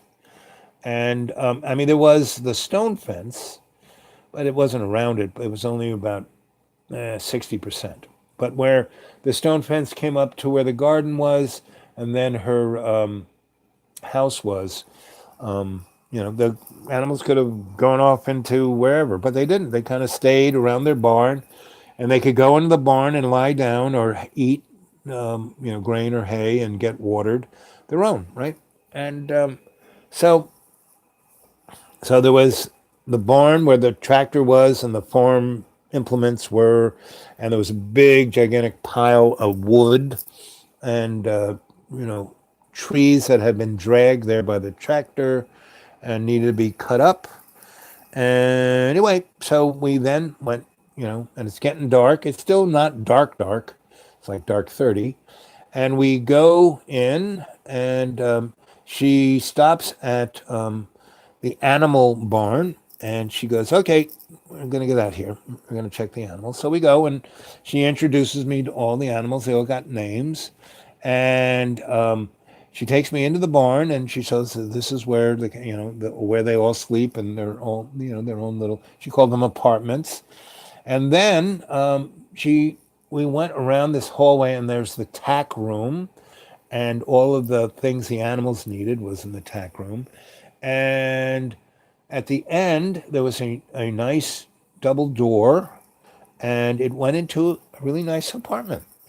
Again, a sitting room, a kitchen, a bathroom, and in Ireland, out in the country, they didn't have bathrooms, but this had a bathroom, and there was gas stove and a wood stove, and a gas hot water heater and a wood hot water heater, and there were gas mantle lights that were really the bomb. And so, she showed me how to turn them on and how to light the pilot. So, all I'd have to do is turn this one knob and they would come up. And she kind of put me through this is this, this is this. And then we went into, there was a library. And then along that hallway, there was a bedroom, very nice bedroom. It had this windows open out to the meadow and the lake and the, tree of knowledge. And there was this big really four-poster, beautiful bed, and a gas heater, the one that kind of goes up behind the glass, a radiant gas heater, and a wood stove, right? A like, Franklin wood stove. And next to that, there was a fireplace, and this place was really old. And you could tell that these things, first there was a fireplace, then there was a wood stove, and then there's the gas. And she goes, and this is where you'll stay. And she opens up a closet, and there's a linen part with towels and sheets and pillows and blankets. And she goes, let's make your bed. So she makes the bed, and she shows me how she wants me to make my bed. And she goes, every day you have to make your bed. I go, no problem. And even though I don't, this is your room, it has to be kept neat. That's it. Because a neat mind is a neat life. And she was the first one to say, good thoughts, good words, good actions, good deeds, good outcomes. And she kept, drone, informing me. That's the word. A lot of people would get testy. Well, I know that. You don't have to tell me that. She could tell me something 1,000 times, and I would never say that because every time she told me that, there was something new for me to understand. Every time she said, good thoughts, good words, good actions, good deeds, good outcomes. Every time he said that, I would see a new way of seeing that, right? So the folks who constantly go, I know that. You don't have to tell me. What, you think I'm dumb? No. Sorry. And it's sad when people do that because it breaks the link of understanding.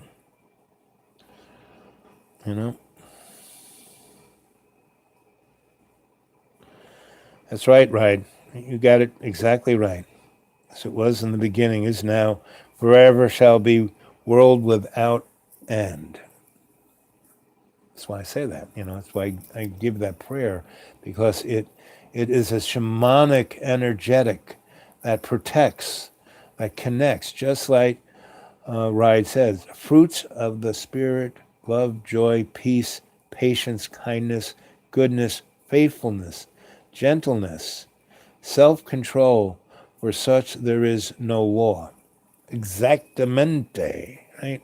And this is what the old crone was all about. This is what the Gaelic and Celtic and this alternative aesthetic, this new way of looking at things is, because, fruits of spirit, love, joy, peace, patience, kindness, goodness, faithfulness, gentleness, self-control, for such there is no law. That is done every day in every way. Every second it is born, renewed with love's co-creation. See it clearly. That's what we're here for. That's why we are the cadre, Aho. That's why you are my adepts, and I am your sensei. And you are my sensei, and I am your adept. See it clearly. That's why we will, not maybe, not kind of, we will do what is necessary to bring forth love's co-creation within all our relations. When we do that, it will all change. And it all will be the same. And that's just as it should be. All things are as they should be. See it clearly. Same as it ever was. See it clearly. So we, had, she showed me that, and she said, get in the car. And so she kind of drove, and I was about to get in the passenger seat. She said, no, get in the driver's side. I said, well, she said, no, get in the driver's side. So she had me drive the quarter mile from there up to around the house, and the car came where her seat was facing her door, and she, I stopped, I put the parking brake on, and turned the engine off, and she was just sitting there. I got up, I went around, I opened the door for her, and she got out, and she like put out her. I put my hand up because the Jaguar's a little bit low, and she stepped up. But all the other times, she didn't demand or even say, "Hey, help me out of here." This was a ceremony, and she did it on purpose to show that everything we're going to do from here on in is ceremony. And it connects to all our relations.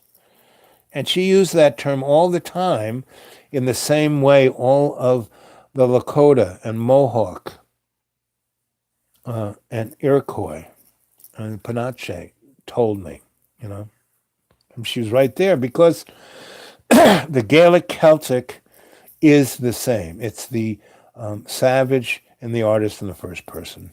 The person who scrapes the image of the painting on the cave wall. The person who has the need and the drive to do that. See it clearly. That's who you are. That's what makes you an adept to the aesthetic, the new alternative aesthetic. That is the same as it ever was of love's co-creation. See it clearly. So, she goes, okay, let's go in. So we go in, and, she gives me the tour of the house, and the house is like the Tartarus. It's bigger on the inside than on the outside. It's a cute little farmhouse. It looks like it has 2 rooms in it. It went on friggin' forever.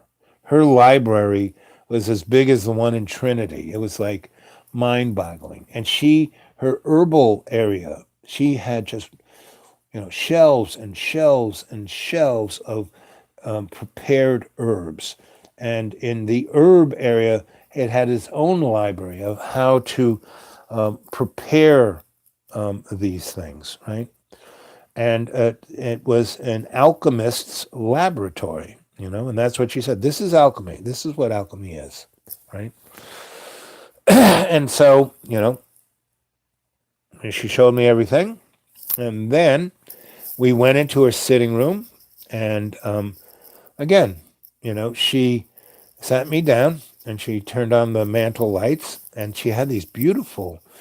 The mantle lights I had were really bright. I mean, you could turn them up really bright, and they were brighter than any incandescent light bulb. Those lights are the same kind of Coleman.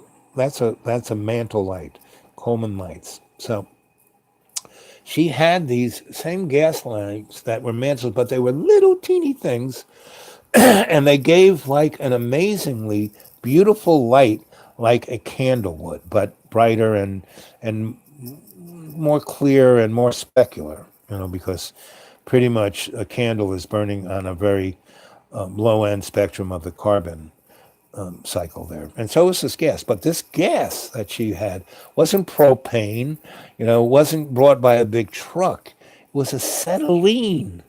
And she was making it there. it's like, and that was one, so we there, and she brought out her squeeze box, right? And she goes, do you play any instrument? I said, well, she looked at me and goes, you play a boron, don't you? And that's a drum. It's a big, like kettle drum, but sliced. So it's this wide, and it's a big thing. It's like bigger than a car tire, almost. Not quite, but almost. Bigger than a hubcap. It's like between a hubcap and a car tire. And there's a wooden frame, and then there's a cross in the back that you hold, and then there's this thing called a boron that it's like a little piece of wood that has 2 little mallets on it, and you brum, brum, brum, right? So she gets out the accordion. It's a squeeze box with buttons, as done on keys, but she had a Hammond, accordion with keys, and so she starts playing, and I start drumming, and we have a good old night. And then she gets up and she goes in the kitchen. She makes little tea sandwiches and brings out some tea, and we have that, and we play some more. And then she gets up and she goes into her this roll up bar and brings out the pochine, and she brings out the pipe, and she's got some pretty good. I wouldn't even call it. It was something else that we were smoking. It was better than bud. In Jamaica, when I lived in Jamaica, the Rasta had this stuff called lamb's breath, and it was beyond bud, and it was the little purple hairs, right? And it was like that. And she put it in the pipe, and we smoked that, and we drank the pochine, and we did that all. And I have not slept a wink, and it's feeling like 72 hours. And I'm still refreshed and feel great. And the we play, and we dance, and we play, and we just, she tells me stories of her childhood, and in England, because she was English, actually. She was a daughter of an English lord, right? And she was the apple of her father's eye. You know, she had two brothers who had died in like some English war in Africa, or but way before World War I. And he loved her the most, and whatever she wanted. So when she wanted to be educated, and he was a doctor and a surgeon and ran a hospital. He was and a lord, and he was in the parliament, and he had been he had been everything. And from a little girl, she went. After her two older brothers died, she went with him. She didn't go to school. She went with her father everywhere, and her mother was Irish and lived in Ireland. And after the two boys died, she was heartbroken and went back to their farm in Ireland, this farm that she took me to. And her mom was buried there. And so, but she stayed with her father, because the farm was her mother's farm, not her father's. And her mother had, you know, other crones there, like the old crone's master was one of her mother's friends. So there's heavy duty energy of all of this there, and basically, you could feel everybody there. And when we were dancing and playing music, you could feel all these spirits dancing and playing. Like, so when we danced, she had a Victrola, right? And she put the record on, and we danced to the record. But it was like those folks were there playing that music, and I had a strong feeling that that record was those folks recorded. Anyway, so we laughed, and we danced, and we drank, and we smoked, and we nibbled, and it was now going on like 86 hours, and because the sun would not frigging rise, right? So she goes, okay, let's take a walk. And we walk out, and there's no moon, but the stars are so bright. The stars are illuminating the ground. And I've never seen that. I was out in New Mexico, and I never even saw that. And so we are walking towards my barn, and she goes, so here's the path, and if you take this path, you won't slip in anything. But there's a very obvious path, and that's why I'm taking you there. So you will know it from now on, even though people will just see it as grass. This is the path, and she was right. So we make it down there. We get in there, and she's making. She's showing me how to turn on light the pilot of the heater in the bedroom and in the sitting room. And she goes, it's still kind of summer, but we're up in the hills, and it'll in about an hour or two, it'll get cold. And so this will warm the place up, and you can turn them down, and that'll be fine. And so she says, "So let's take a little walk around the lake." And so we take a walk, from the barn down to the lake, and we walk, I don't know, just I don't know, 100 yards maybe. And there's this beautiful bench with a beautiful, Japanese maple right there over the beautiful bench. And it's a really pretty big one. Most Japanese maple that people see are like, no more than, 6, 8, 10 feet tall, and then they die because no one knows how to take care of those. This is a big one. And it's like a living creature. And everything on this farm is like a living creature. And so we sit there and we watch, and then it's amazing. But over the lake, the northern lights appear, right? Not anywhere else, just and they are flickering off the lake of the link. And she goes, those are the souls of all our relations. They illuminate us all. And this is why we're here, to experience this kind of life, because this is the life we are all meant to have. And she goes, that's why I brought you here. I've been looking for an adept. You're my boy. And I'm like, again, just can't believe what's going on. But I do, because I'm living the moment. I'm not thinking about myself. I'm not outside. I'm not in my ego going, oh, I'm the star, I'm this, oh, blah, blah, blah, blah, blah. No, I'm just like living in that moment.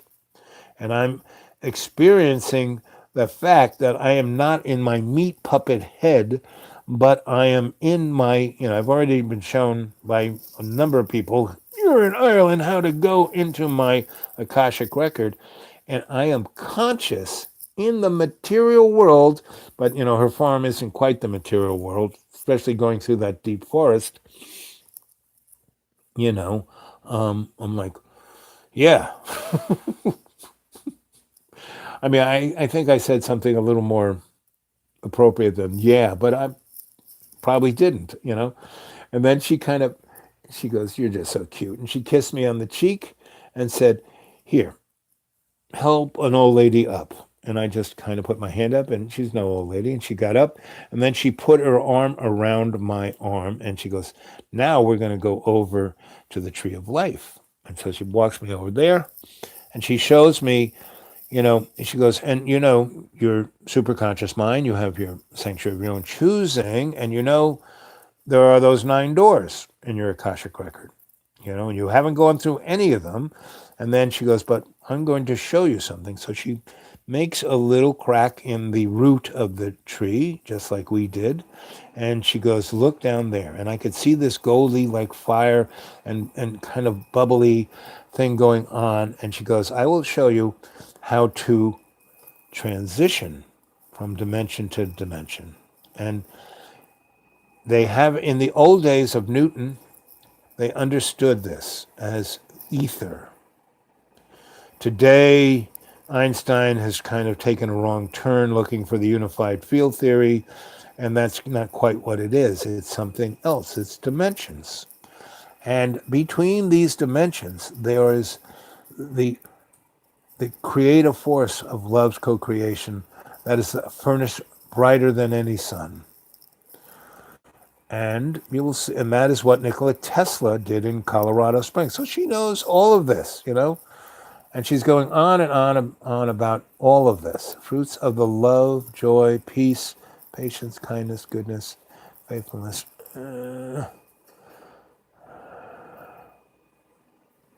Yep.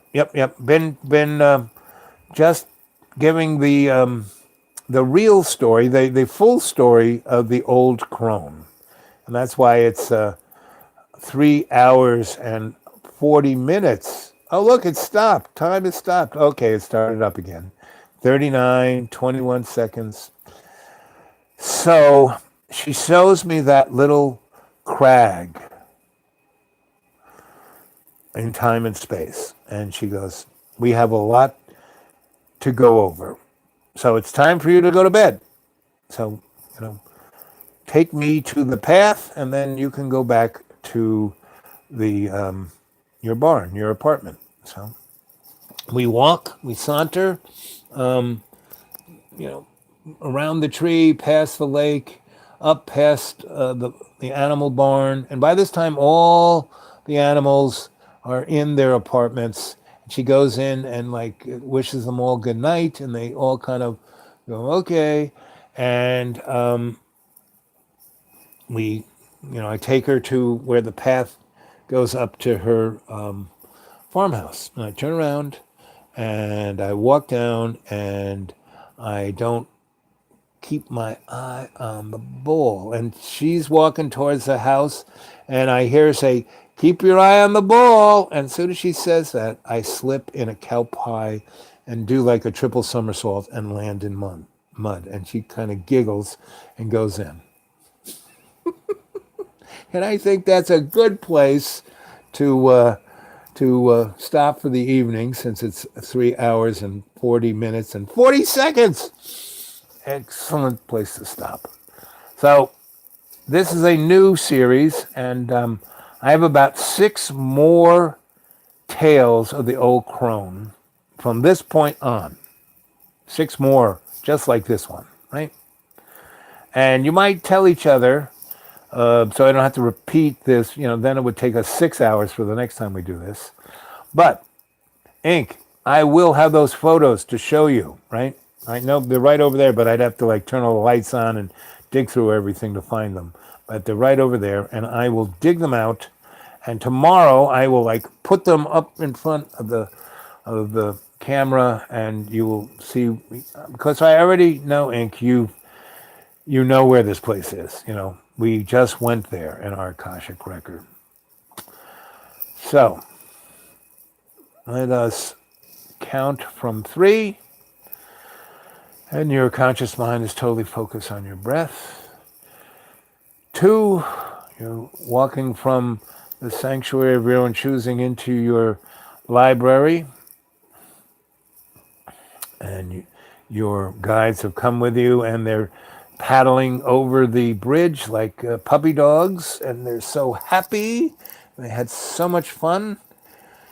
And 2, you're in your sanctuary, and you're bowing with grace and gratitude to your guides, your librarian, your animal totem, and your guardian angel.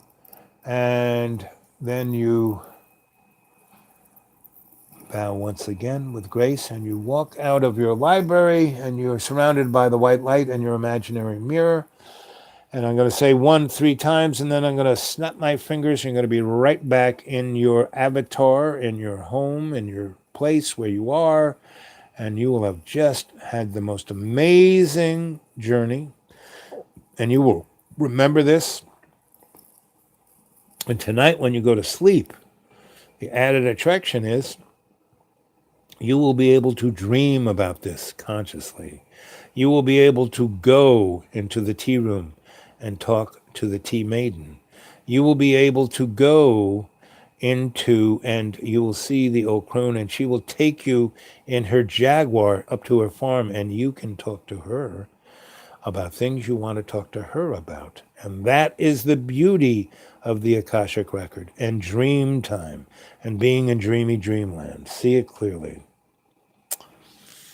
And 1, you are now refreshed and entering into your avatar. Oh yeah, you feel great. All of that energy has healed whatever aches and pains or sorrows you may have had. And 1, you're now kind of awake in your avatar, and your eyes are kind of opening, and you're stretching, and you're yawning, and you're breathing, and you're feeling great, and you can feel every nuance of every cell in your body. And 1, you're back here now. Your conscious mind is totally aware of where you are, and your mind has had that journey tattooed on your cerebral cortex. This is a avenue of access to information that you will not forget. You will be able to access it again just by closing your eyes, breathing that 20% in. 30. You don't have to do it 20 times, just that one shot, and bingo, you will be there. You know, you will be in your Akashic record. You will be able to empty all angst out. You'll be able to go into your sanctuary, go to the tree, see the little sliver in the root, and go into the alley in Dublin where the tea house is and meet the crone. I'm very happy to give you, to share with you this experience and open your mind, which is one of the 9 doors. And you're going to and experiencing this from this point on will give you the tools and the power of the cadre, all our relations. You are truly now adepts, no longer Padawans. Aho. So let's see, 3 hours, 45 minutes, and 45 seconds. Okay, gang, I love you guys. Gotta say goodnight. See you in the morning, somewhere 7, 8 o'clock, somewhere 9 o'clock. Depends. I pretty much have to get out of here early to leave John with himself. And it's going to be rainy. I don't know what it's going to be like. The good practice is to see if you can make it stop raining.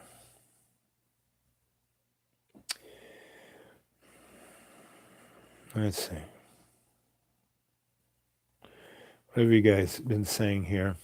I haven't watched it for a bit since Mr. Research showed up. Fruits of special love, joy, peace, patience, kindness, goodness, faithfulness, gentleness, self-control, such there is no law, as it was in the beginning, is now, and forever shall be, world without an end. Evening, cool, greetings. I have to go back. Cool, I have to check. Hey, love, tribe out. It can take a lot time to catch up. Well, it's there on the old YouTube, and if you just close your eyes, you can have the same experience. That's what's so great about this tool. It's there, and you can experience. Go tell your friends to go experience this. This is the one. That everyone should go visit, right? And what did I call it? I think it's same as it ever was, or something close to that. Oh, the cadre. Love it. Indeed you will. My screen kept freezing. Well, go back, and once it pastes up there on my channel, you can go back and watch it as many times. And turn your friends on. Send as many people, go see the real name of this one.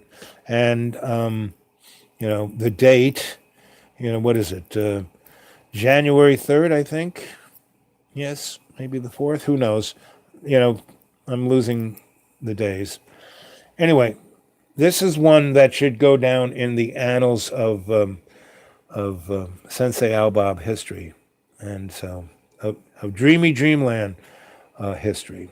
And this is one that if everyone came and put themselves in that state of mind that, ride, this I'm going to have to get this tattooed on my arm. Fruit of the spirit of love, joy, peace, patience, kindness, goodness, faithfulness, gentleness, self-control, for such there is no law, as it was in the beginning, is now. I mean, that is our mantle. That is what we carry with us. So, and I'm going to start off the next, so there's 6 more old crone stories. Each night I'm going to tell the next one, right?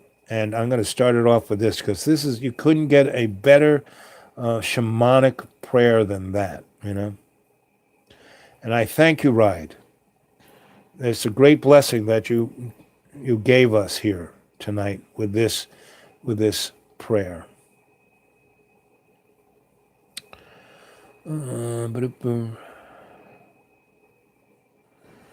Okay.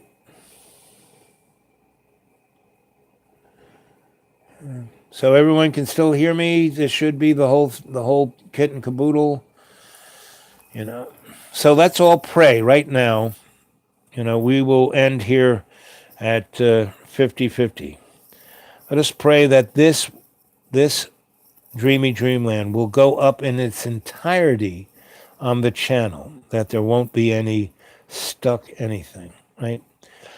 And everyone who's experienced it, it's like, yes, it's on the digital channel here, but it is on your psychic channel, you know, and that you all can, share it in dreamy dream time, you know. This is one of the tools that will be used to teach us to be telepathic.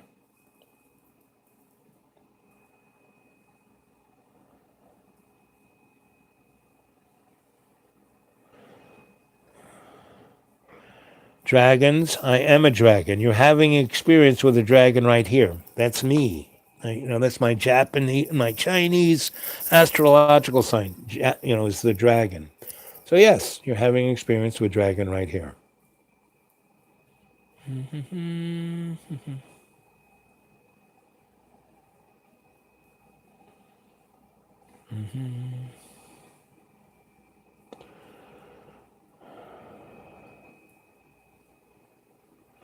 Well, you can go back and see the whole thing and show up tomorrow night at 7-ish for the next installment.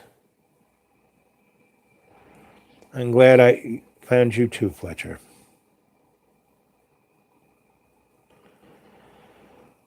I'm glad I found all of you adepts, you know?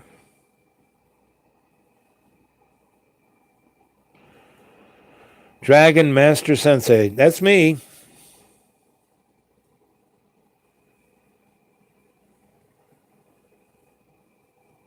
Esoteric dragon. Okay, my adepts, I love you all. I'm going to sign off in a moment, but just keep this episode in your heart, in your consciousness, and tell others to come and visit and give those likes and all that other good stuff. And remember, you can always get a hold of me at the Dude Awake 42 at Gmail, and you can always go read my writings, which is at xratted.blogspot.com. And that's set up as a publishing blog. And we're getting closer to putting together a structure, a way of putting all our talents together to focus them and transmit them out to all our relations. That's what our cadre is. This community, this clan. People talk about tribes, because tribes like a town. It's this, and it's usually once you come to be a tribe, it's more a cult, right? Whereas the clan is more mom, dad, your brothers, sisters, Uncle Bob, your dad and mom's best friends, their kids, their uncles. That's the clan. And again, the harsh reality of the illusion takes words that are sacred and defiles them. And so what is within the mud puppet reality, when you say clan, they don't think of a pod or a clan of fish or dolphins or whales or a clan of wolves or a clan. No, they think of guys with pointy heads, right, with sheets on them. But that word clan is so sacred that it can't be defiled. It just has to be rebranded, rebirthed.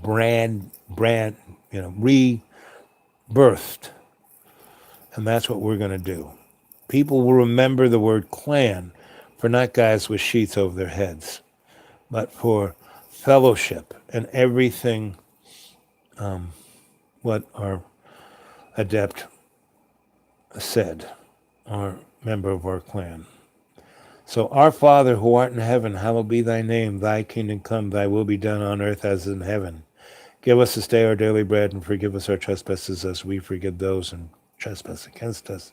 And lead us not into temptation, but deliver us from evil, as it was in the beginning, is now, ever shall be, world without amen.